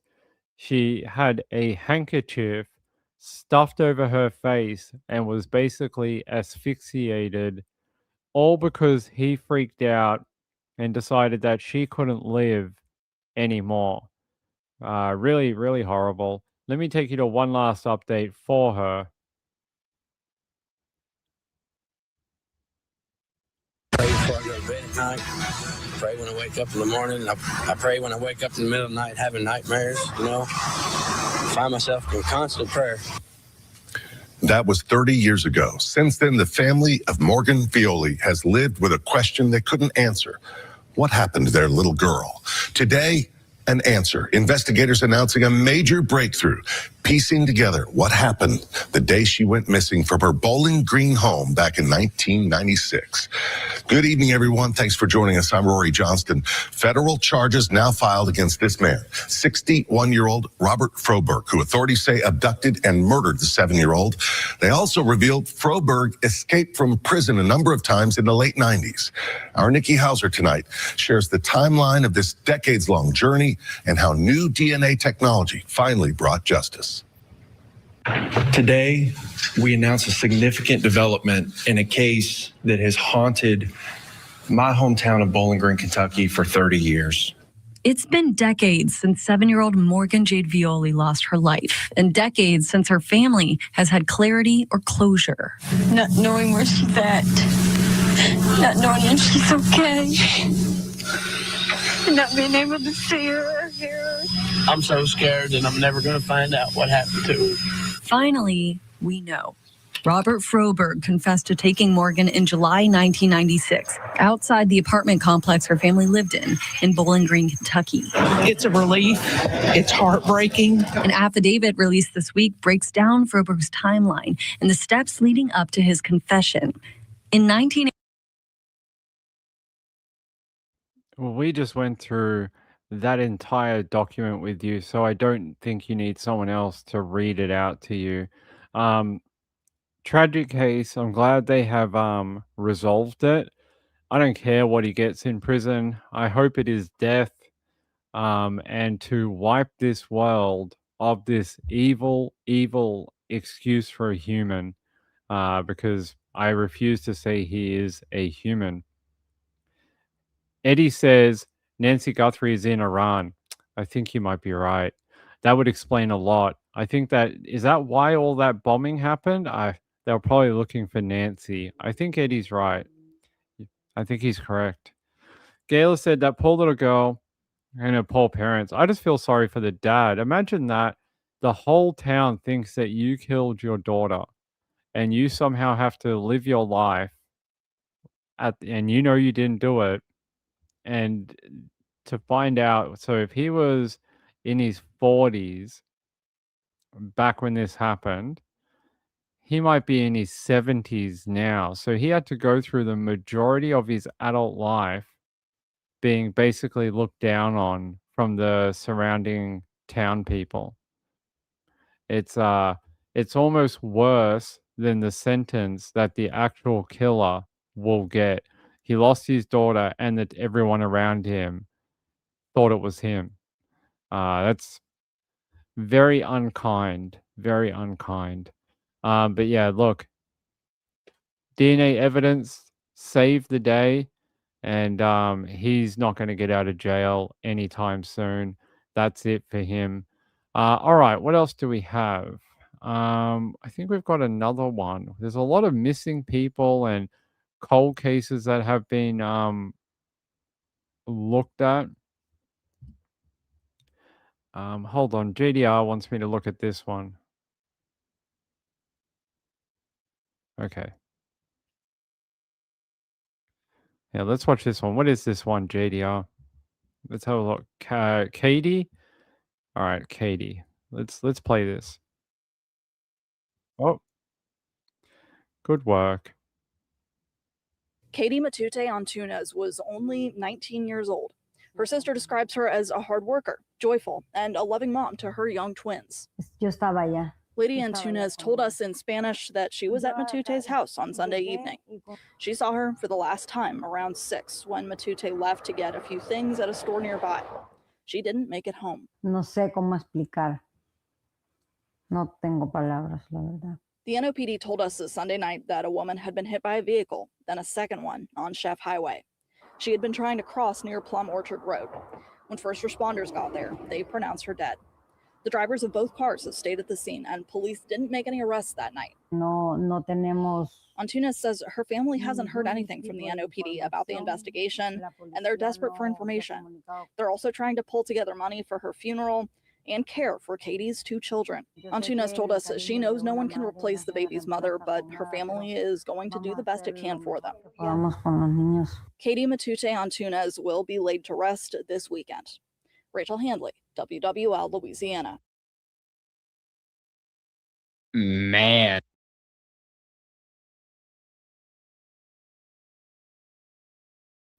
That's a very sad story. They say a family in New Orleans is mourning the loss of the 19-year-old, a mother of twin babies who was hit and killed while trying to cross the street on Sunday.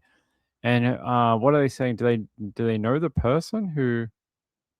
They said when first responders got to the scene, they pronounced her dead. Both drivers stayed at the scene, but no arrest was made. They're saying she will be laid to rest. Actually, she was laid to rest earlier today.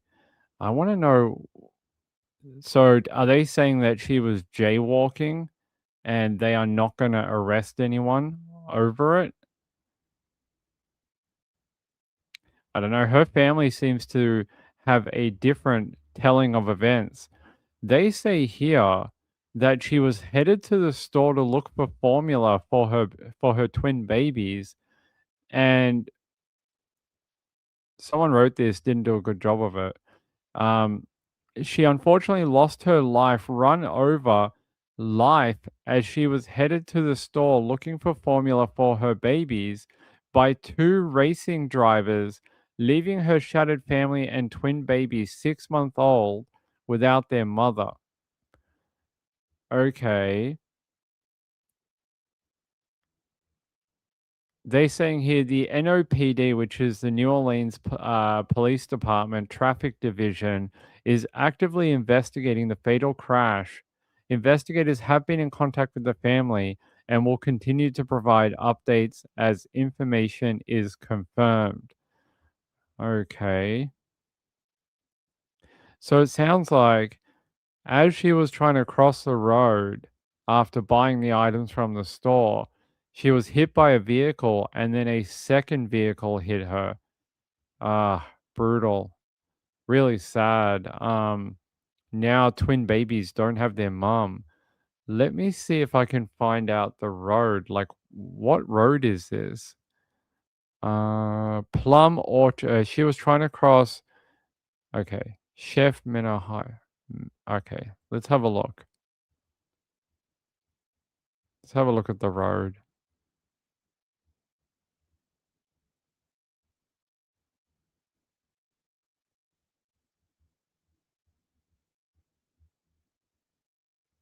All right, is that the highway? That looks like it, but where is the highway? It looks like where she was trying to cross was like, it's pretty built up. I'll show you. So this looks like the crossroad, at least from what I can understand. There's the highway, and where's Plum or Plum Orchard? So there's the highway, and we're looking for Plum Orchard. So that's Plum Orchard, the suburb.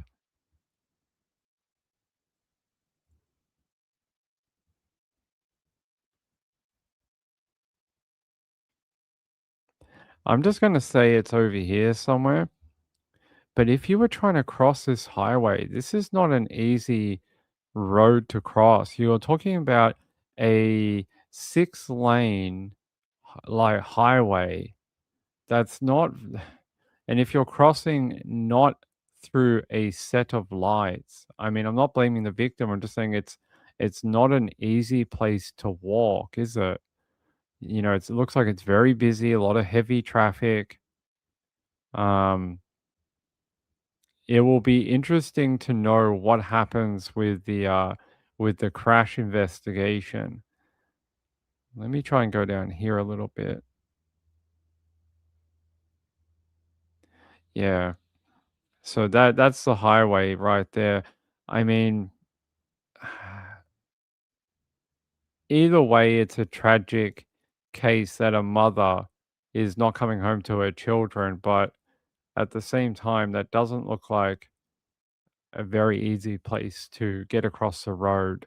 That looks like, you know, you'd have to get to that middle bit here and maybe wait to try to get across the second part. Is there no traffic lights where you can get across? Let's go up the road. There's no crossing anywhere. There's no crosswalk like anywhere.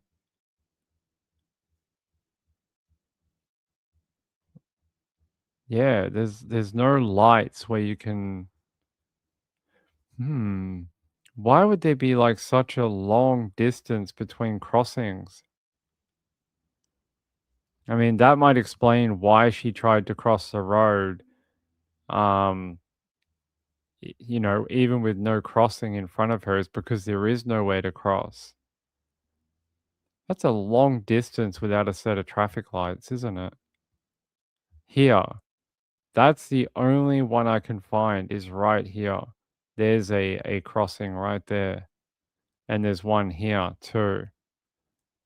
I don't know what to tell you except for I get it, especially with like a 2-mile stretch with no crossing lane, like no pedestrian crossing, but I don't see any tunnels, no. JDR said some cities don't care about pedestrians at all. I know. Warner still said looks like it could use a couple of overpass walkways. Definitely. Well, I still think you're talking about 3 lanes on either side. That there's a lot of traffic too. Speed limit's probably pretty high as well. Is that really the closest one? If we go up a little bit, let's go. How far do we have to go to the next pedestrian access? Is that one? Nope. That's not one either. Wow, it's miles down the road. Jeez. Yeah, there really isn't another one except for that one further down. The further out you get, you end up on like the interstate. You end up here where the interstate is. So yeah, no good. No bueno. That's a very sad story. I don't know what'll happen with the drivers, whether they will be charged with the death of the woman, but the fact that they weren't taken away on the day of the accident, which happened a week ago, tells me that the cops maybe think that there is no charge because maybe she crossed in front of the traffic possibly. Hey Taz, how are you? Where is the shopping center though, as likely not a lot of reason to cross otherwise? There's a gas station here. Um, there is a strip mall there. Let me have a look. I don't see another one. A lot of motels. You see how many motels? A ton of them. Where is a shopping center though? I don't see like a shopping place. What's with the motels? There's like one on every block. There's a Sam's food and liquor convenience store right here. I don't see another. I don't see like a Walmart or anything like that. So, yeah, you're right. That is a little weird.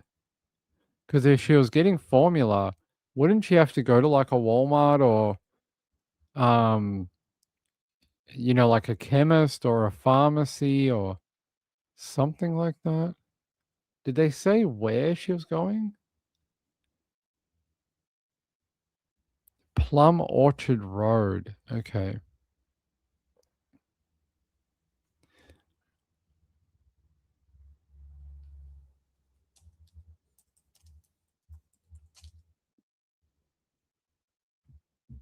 All right. I think I might have found where she was at. Hold on. Okay, so that's Plum Orchard. Okay. So Plum Orchard is right here. There's the highway. There's Plum Orchard. This is where she was trying to cross. Maybe she was going to the mini market. This place, the mini market right there. Because other than that, there is no, like, this is a junkyard. Look, that's for like old cars. It must have been this little mini market that she was trying to get to because there's nowhere else. I'll go down the other end. Yeah, there's nowhere else. It must be the little Latino mini mart. It must be like a convenience store, is what I'm guessing. Can we go here?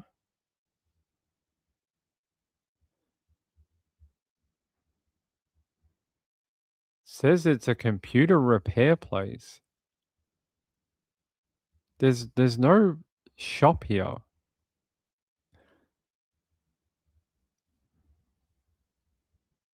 Natural nails. Okay.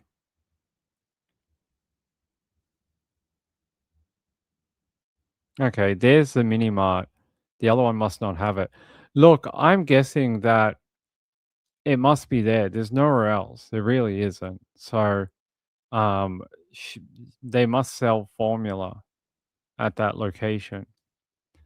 Well, either way, look, if she was crossing through here, the only place she could have got to is that island, and then she was hit. So she may have parked somewhere across here.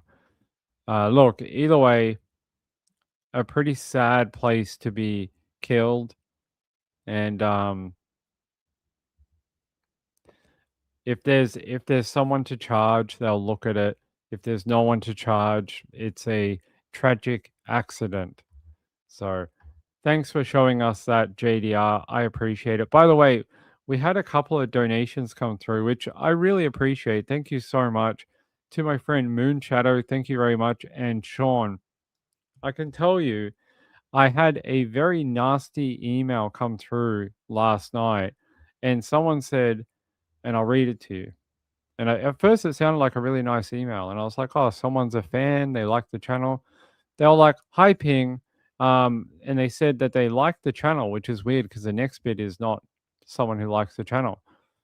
And they go on to say, "The shows are boring. That's why nobody is coming to the show anymore each night, and why all your regulars have left." And I was like, "Thanks for that. That's very kind. I appreciate it. What a lovely thing to send in to a creator." So I appreciate it. It made me feel very good inside, because we have had a problem with our regulars. I don't know, being gone, being busy. I don't know what happened, but a lot of our regulars from the last year have disappeared into the thin earth, into the thin air. So that is not reassuring at all, and not a great email to get. So let me go to our next story. We got one more update, one more big one. I don't. We could talk about Nancy Guthrie, but I don't have anything to add for you. We did it at the start of the show. I really don't have much more to tell you about her. Where is my other story? Remember the guy we did the other night that killed his parents with a hammer? Yeah, that was a weird story. Let's go. Uh-huh. Uh-huh. We talked about that. Sorry, I'm just going through my list of stories that we've done over the last few days. Okay.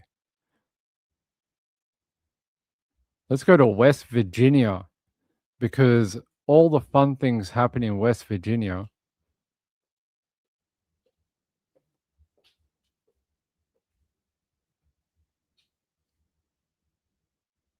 Hold on. No volume. Tonight, a man facing murder charges after a woman was found dead inside a home in Clay County. WSAZ's Luke Hamilton reporting West Virginia State Police now sharing more about a possible motive, saying the victim and the suspect knew each other. State troopers and deputies in Clay County responding to a shooting on Thursday. When they arrived at a home in Maysel, investigators found 31-year-old Savannah Keaton lying inside, dead from a gunshot wound. It was pretty quick. From the time that it happened, it was called in, and then it was a short amount of time he was called and turned himself in. Captain L.T. Goldie says troopers were able to arrest 24-year-old Richard Grad after he allegedly ran away from the area. Captain Goldie says finding Grad didn't take long. 911 was called. That's how we became aware of the situation. And then the suspect actually had called in and said that he would meet investigators at a gas station there. Troopers say Grad is from Maysel and Keaton is from Ohio, but the two already knew each other living in Clay County. They have a child in common together. She's from Maysel, Ohio, but they were actually all living together right there in the area where it occurred. So they had a child in common together, so it was a domestic related issue. Goldie says the death of Keaton is still under investigation. But these circumstances are always devastating. When you get domestic situations, the emotions and feelings are high, and it can cause for a very volatile situation. Why are all the people who get arrested look like they're from The Hills Have Eyes movie? Every time we get someone arrested, they look like they belong as an extra in that particular movie. But it's a very sad case, 24 years old, and now he's looking at a first degree murder charge after shooting his girlfriend. That is awful. So he was 24, she was 31. Her name is Savannah Keaton, and she died from a gunshot wound, 31 years old. Let me see if I can find a photo of Savannah Keaton. This looks like her here. This is Savannah, and her name was added to the National Gun Violence Register. So she's been added as what number is she this year? I don't know. But she's lost to gun violence on February 26th in Maysville, West Virginia, and it was her 24-year-old boyfriend who killed her. Um, terrible, terrible to be, you know, what are these people thinking? That's what I always think when we read about it. What are these people thinking, picking up a weapon to solve a problem? It's ridiculous. It really is. Let me see what I can find. Here's his photo. Bro doesn't look 24. He looked like he's got 5 kids and is 54. There's his photo. He looks very proud of himself for gunning down a woman, his girlfriend. What an absolute jackass, really. What are they saying here? Yeah, they found her dead from a gunshot wound inside the home. His name is Richard Grad. He allegedly ran away from the area as authorities arrived. They ended up finding him. A 911 was called. That's how they became aware of the situation. And then the suspect had actually called in and said that he would meet investigators at a gas station. Why not meet them next to the dead body? You're okay pulling the gun. You are okay firing it at your girlfriend. Why are you such a bitch that you have to go to the gas station? Go on, be a big man and stand next to the defenseless woman that you killed. Why not? Why do you have to meet at the gas station? Is your crime too horrible? Can you not mentally process it? Go on, stand next to, stand next to it, point at it. You did it. It's your handiwork. Don't know what you're scared about. I hate that. Oh, can you meet me at the gas station? I'm afraid of the crime I committed. It's your problem. You're the one who pulled the gun. You're the one who shot your girlfriend. You can sit there. They should have handcuffed him and sat him next to her body. Let it really sink in. The crime that he done. Piece of crap. Gaylor said he took money from her to buy cigarettes and booze first. Yeah, what an absolute trash bag. Trash bag. That's what we're going to legally change your name to 24-year-old West Virginia man trash bag. That's why when you go to court, they're going to be like, in the hearing of West Virginia versus trash bag. That's what we're going to do. What an awful piece of crap. They're saying that Grad and Keaton lived together, had a child together. They're considering it a DV related murder. Social media posts for Keaton showed that she had 2 young sons. They have not mentioned where the children are now and whether I'm sure they're okay, but where they might be at the moment. Trooper said Grad, who was charged with first-degree murder, was taken to Central Regional Jail. Let me see if I can find anything else about him.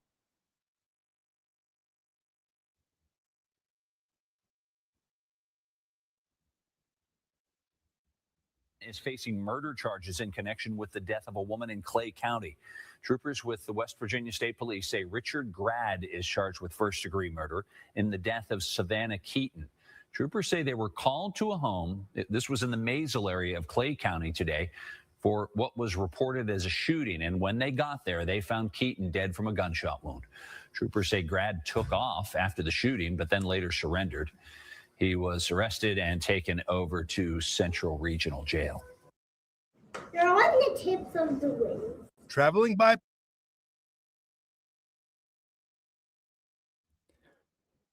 I think any DV crime, whether it's female on female, whether it's male on female, whether it's female on female, whether it's dude on dude, whatever, it's the weakest type of crime. You know, I have more respect for the bloody gangsters who go out and kill their, enemies than I do for someone who picks up a weapon or any other means and kills their partner.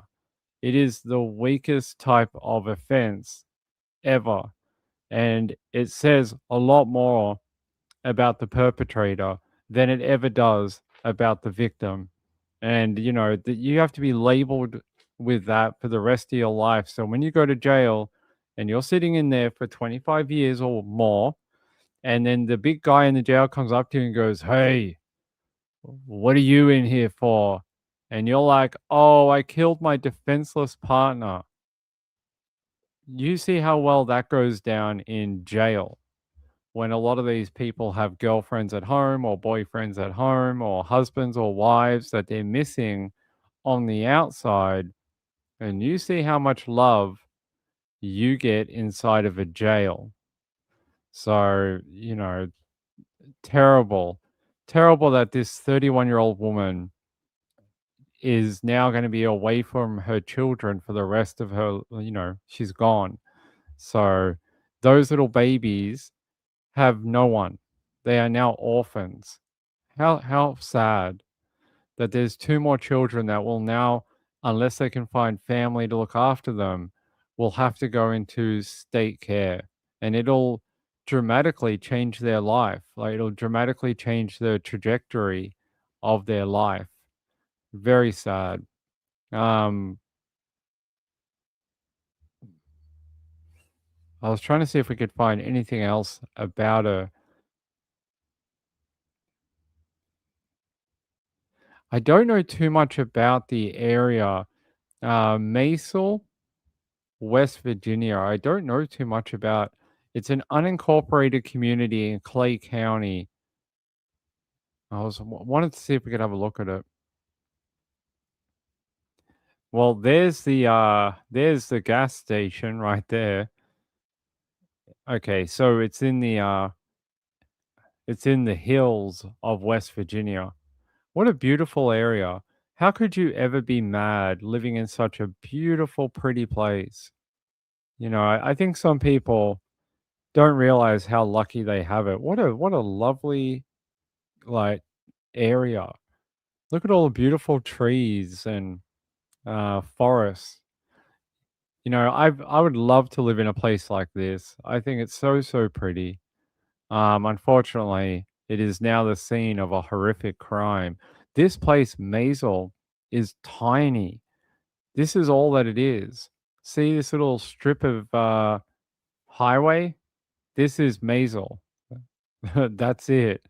It goes from like here to like here. It's very tiny. Wow. It's not even a town. It's not even really a suburb. It's just a piece of highway. It's minute. Minute. One of those like single town, single road towns. Look at this place. There's the gas station. This is where he met them, up here. So they must have lived not too far from here. There's the Marathon IGA. You know what's funny?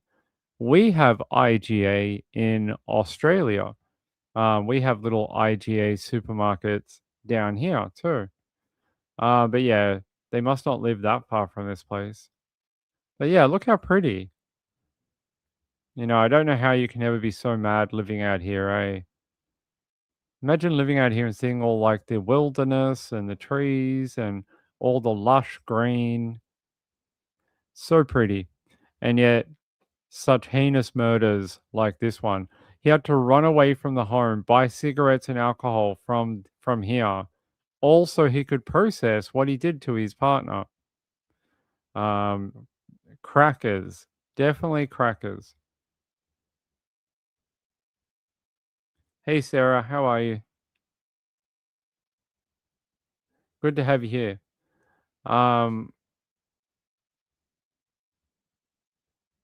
Chipmunk said it's so hard to get away in many cases. Like women know if they just say or do something, it will escalate. That is definitely one of the triggers, right? A single stoplight town. I don't even know if they have a stoplight. I don't think they do. I don't think they have even that. Let me see. Let's go to the top of town quickly. Is there a traffic light? I don't think so. I don't think there's a traffic light. No. It's just a highway. That's all you get. You get a piece of highway, and we can't go any further. Why can't we go any further? There we go. No, no traffic light for you. You don't even get that. There we go. There's the edge of town. Yep, that's the edge of town. Haha, look at this place. They must have a lot of little kids. Look, they got all the Fisher Paykel toys, and that looks like a fun time. And then you get to the bridge, and then you're out of town. So, no stoplight even for this place. And where do you go? You go to Charleston. If you keep going forward, you eventually reach Charleston. So, nope, no traffic light.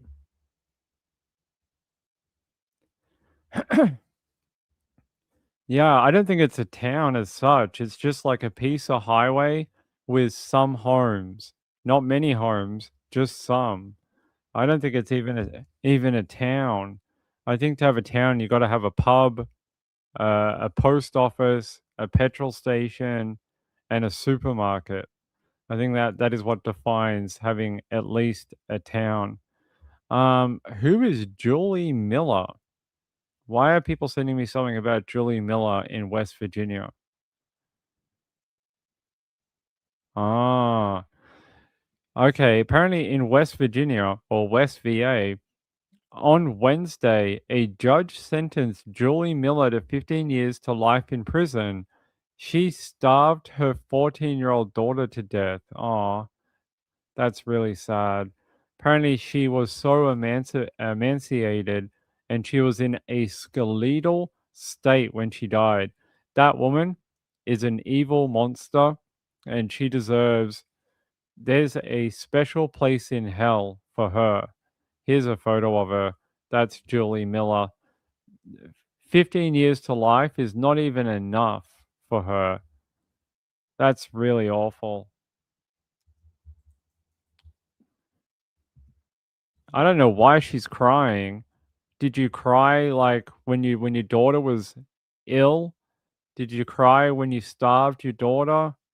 Did you cry when she died? When she looked like a freaking skeleton? I don't want to see people's crying like this. I'm like, why didn't you cry before? Well, how come you didn't cry when you could have helped her? Like, I don't want to see your tears in a courtroom. I really don't. Ain't no one feels sorry for you. No one's ever gonna be like, "Oh, did you see that poor mum in the courtroom crying because she killed her daughter?" No. No one feels sorry for your ass. You could have changed all this. You could not be sitting there in a courtroom. You know what you could have done? You could have fed your daughter. You could have fed her. Look, she don't look like she missed any meals. No. Marilander said somebody didn't miss meals. She didn't look like she missing any dinner. Yet she couldn't feed her daughter, and her daughter died from being emaciated. I hope they take you to jail and they starve your ass and don't give you that's what the punishment should be. Take her to jail and don't feed her and tease her with food. I bet you she was, well, I don't know this case, but I bet you she was one of those moms that end up killing their child, and they like tease them with food. So like they'll have like KFC and McDonald's and home cooked food, and they just won't feed that one kid. That's what they should do to her in prison. They should be like, give all the other inmates really nice food, and then she can have a brick of salt, just like a horse. Give her a salt lick. Give her a salt lick in prison and tie it to the bars in her cell and be like, you get a salt lick and a glass of water. That's all you get. And you can be like a horse. Yeah, I can't stand people like that. They are they are some of, like, along with DV, they are some of the most horrible criminals on earth. The people that can do that. And look at the crying. No one believes it. Look at this woman. Here, I'm gonna take you to another one. Hold on. There you go. There she is in her prison outfit. So no excuse for her. I don't give a stuff. The Turpins. I saw, there was an update in the Turpins case. I was watching, I don't know what I was watching. I was watching Dateline or something, and it came up with the episode on the Turpins. That case, we covered it on this channel back when it happened. That case makes me so sad, the entire thing. And the fact that they're still having a really hard time, even after leaving their parents' home. They ended up being separated on the outside, and they're still having problems with money, housing, food, clothes, a lot of different things. And, there was millions of dollars donated to them when their story came out, but apparently they haven't been able to access the money. There's like a person in charge of it, and they've not been giving it to them.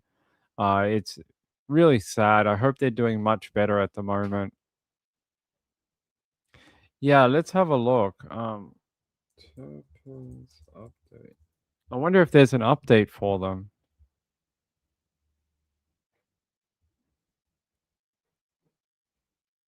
There was an update like a few weeks ago. They were on Good Morning America.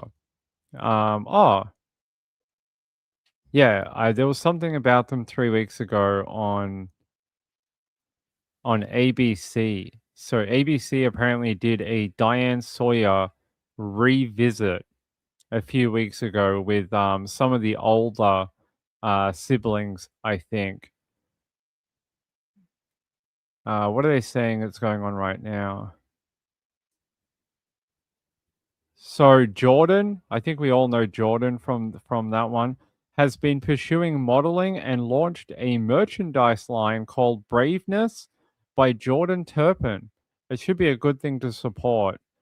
She has established a significant social media presence and is working on projects focused on mental health. Good work. Good work, Jordan. Jennifer Turpin married in 2024 and published a book in April titled Where Was God, which recounts her experience in her parents' home. And then some of the other siblings are still making their way through the system right now. I hope they're doing okay. I really do. Those kids had a terrible upbringing. Just trying to see if there's a little update we can bring you. I don't think I can play anything from Diane Sawyer without getting into trouble. Yeah, I don't think I can. I think if we did that, we'd get in a lot of trouble. Yeah, I can't play it unfortunately, but you guys can find it on Good Morning America or ABC 2020. They did a new one. It's called A New House of Horrors, a Diane Sawyer special event. And you guys can see it there. There you go. if you guys want to watch the update. Unfortunately, we play anything with Diane Sawyer and we'll get instantly copyrighted to hell. So that would not be a good day for any of us. All right. I think that's it. I think we've gone through all of our updates. I think so. Let me check.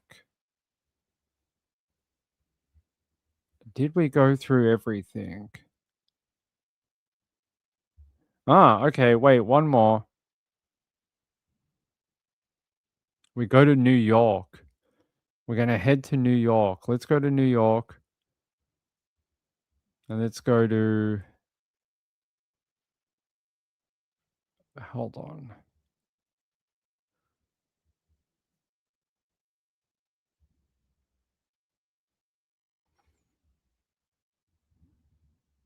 That's not it. Hold on, guys. I'll load it. But they're looking for a guy. Buffalo police and the U.S. Marshals are seeking a Buffalo man for his wife's alleged homicide. They're searching for 77-year-old Anderson Tate, who is wanted for killing his wife. Yeah, I'm just trying to find a better update for you. Yep, here we go. Police are looking for any information leading to the arrest or indictment of this man you see here, Anderson Tate.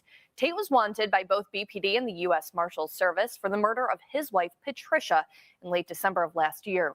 If you have any information on Tate or his whereabouts, you are asked to contact the Crime Stoppers hotline at the number there on your screen.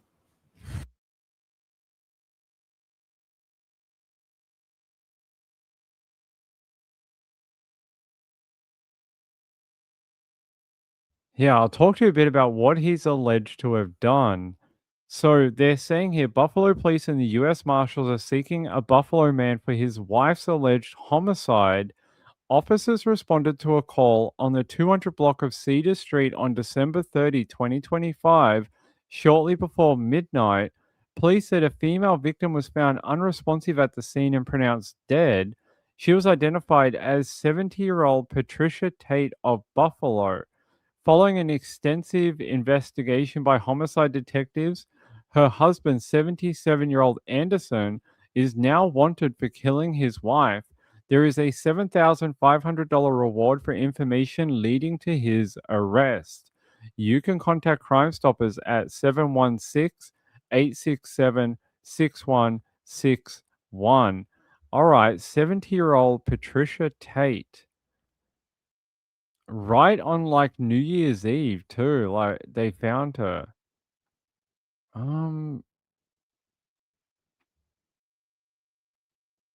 So they had a obituary for her.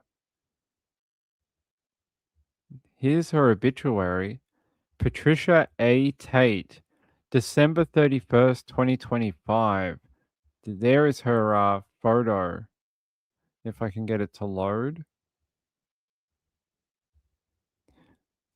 That's his wife that he's accused of killing.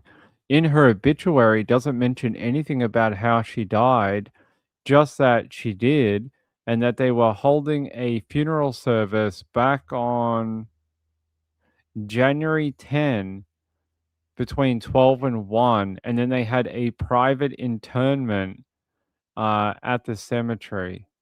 So this poor lady, now they think it was her husband, and now he's gone on the run. How does a 77-year-old man go on the run? I mean, I'm not saying he's not capable, just you would think you would find him, right? All right, let's have a look. What's his name? Anderson Tate.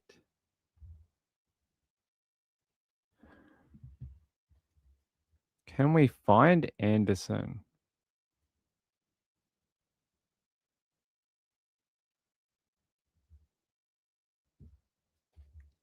No idea. They're not giving us any information on where he might be.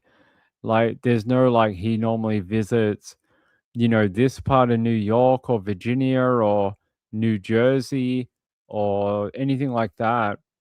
No details on where he might be. But they're saying originally her death was treated as a suspicious death then shifted to a homicide investigation after a probe by detectives, further identifying Anderson Tate as the prime suspect, and then he disappeared. So if you're in the New York or Buffalo area and you see that man, here, let me try and get you a photo of him. Here's the Crime Stoppers poster for you. If you see Anderson Tate, born the 22nd of August, 1948, he's 5'10", 175 pounds. If you know where he might be, you can claim a $7,500 reward from Crime Stoppers. So if you know where he might be, we have quite a few people who come here from New York. So maybe people will be able to track him out. Yeah, she looked like a nice lady, right? 77, and she still looked really young. I mean, if you told me that lady was 70, I don't think I'd believe you. She doesn't even look 70, does she? Look. There she is.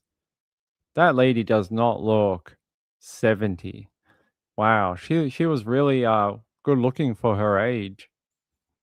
Chelsea said, "I'm from New Jersey. I'll keep my eye out." Thank you, Chelsea. I appreciate it. Please, and if you see it, call that number. Call that number. 716-867-6161, or you can put your tip online, Crime Stoppers mobile app, and search Buffalo Tips. Buffalo Tips. That's what they want you to look for in the App Store. So if you search that, it'll come up, and you'll be able to do your tip anonymously. Hey, Perfectly Me. Where is she from? I'm from Pennsylvania. Well, they were from Buffalo, New York. Buffalo, New York. I don't think I have a street. Oh, yes, I do. 200 block of Cedar Street, Buffalo, New York. Let's have a look. That's weird. What? Apparently, in this same place, there was a burglary about 6 years ago. Huh. That's weird. All right. Let me try and Buffalo.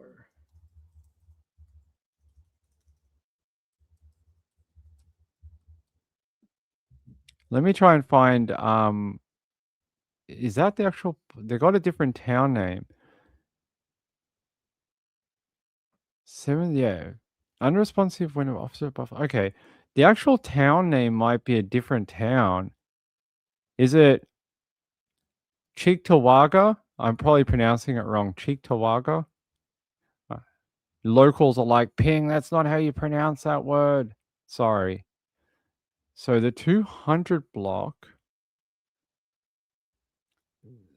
Cedar Road? They're saying it should be here. Somewhere here. Let's zoom out. Okay. So yeah, they're saying it should be on this block down here. Cedar Road.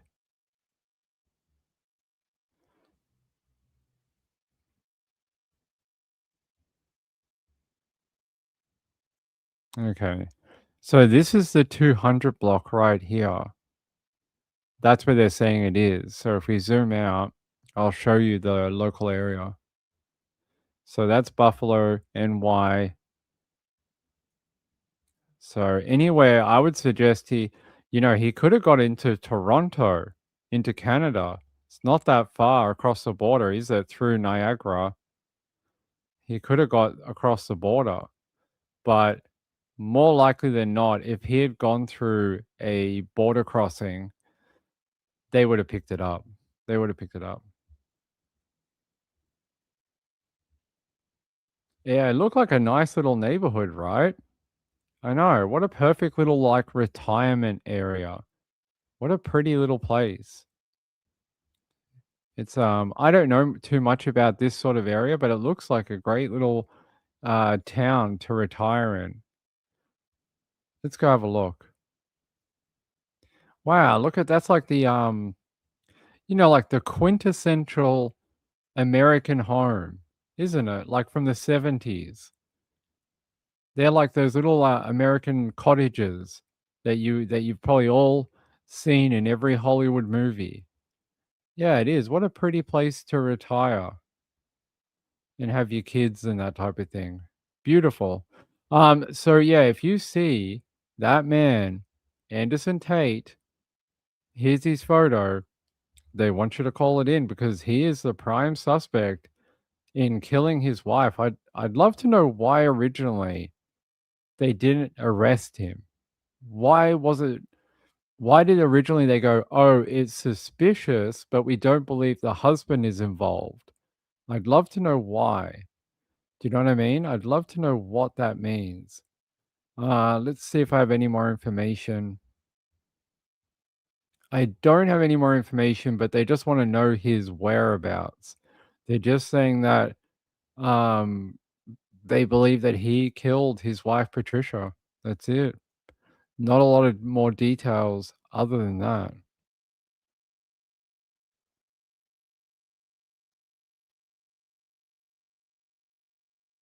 Yeah, no more information, unfortunately.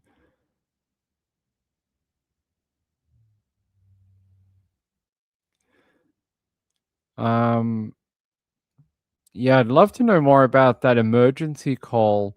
They listed her date of death in the obituary as the 31st of December, right? But they're saying that they went to an emergency call on the 30th. So did they find her? No, because it says here Patricia Tate was found unresponsive and pronounced dead at the scene. But her obituary does state her death, like it says 31st of December. I wonder why. I'm not sure why, but it does state the day after.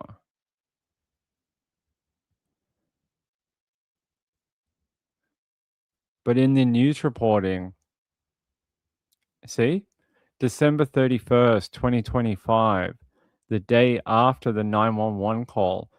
And I thought, oh, maybe she died in hospital. But they're saying they found her unresponsive and already dead.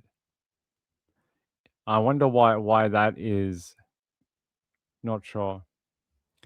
Sarah said could have been in the early hours of the 31st. It could have been by the time they got a medical examiner or something to come and pronounce her dead. It was after midnight. Yeah, you guys might be right. Chelsea said, isn't it usually always the spouse? Crazy they didn't watch him. It's interesting that we're only getting the alert for it today, 3 months after she died. So he's had a 3-month head start to try and run away from authorities. That's a long time. Like maybe he did go to Canada. Maybe he got a fake passport and got across the border. Maybe he took a boat across the border. There's a lot of different scenarios. I'll check one more place for information. What does this say?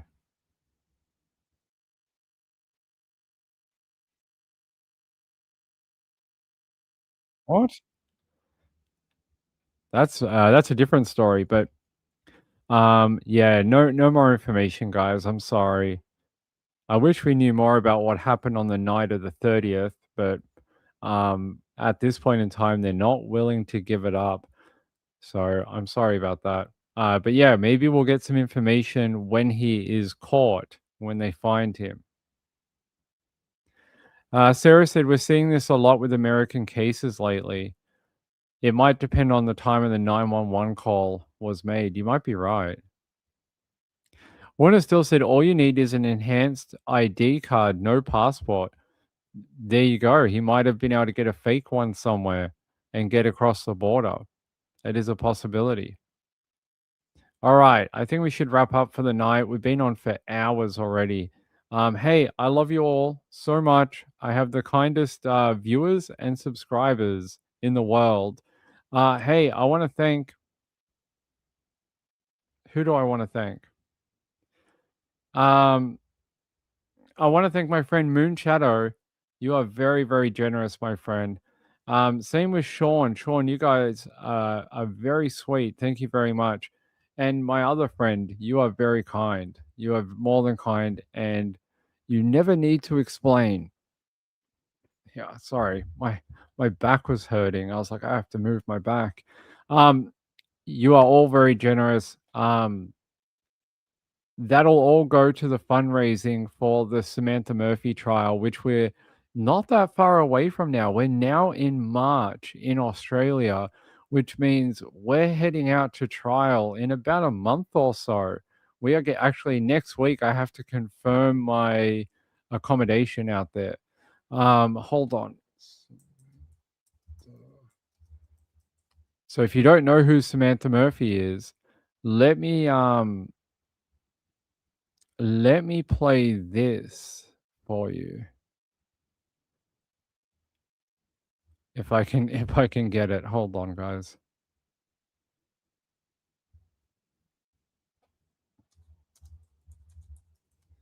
So we'll be at this trial in about a month.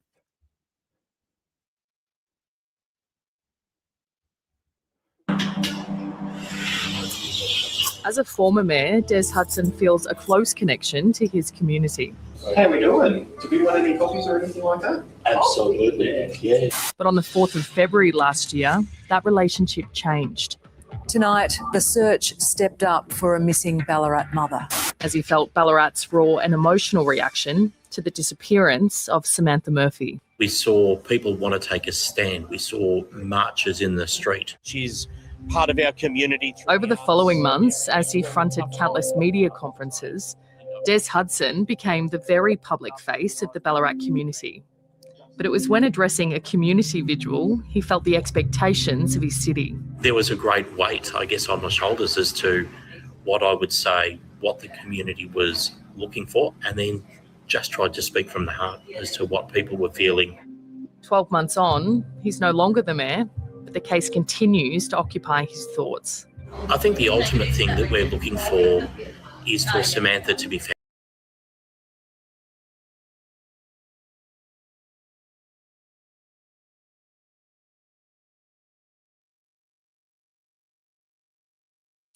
See, my mouse is still playing up. I went to click the video to stop it and it just closed out the tab.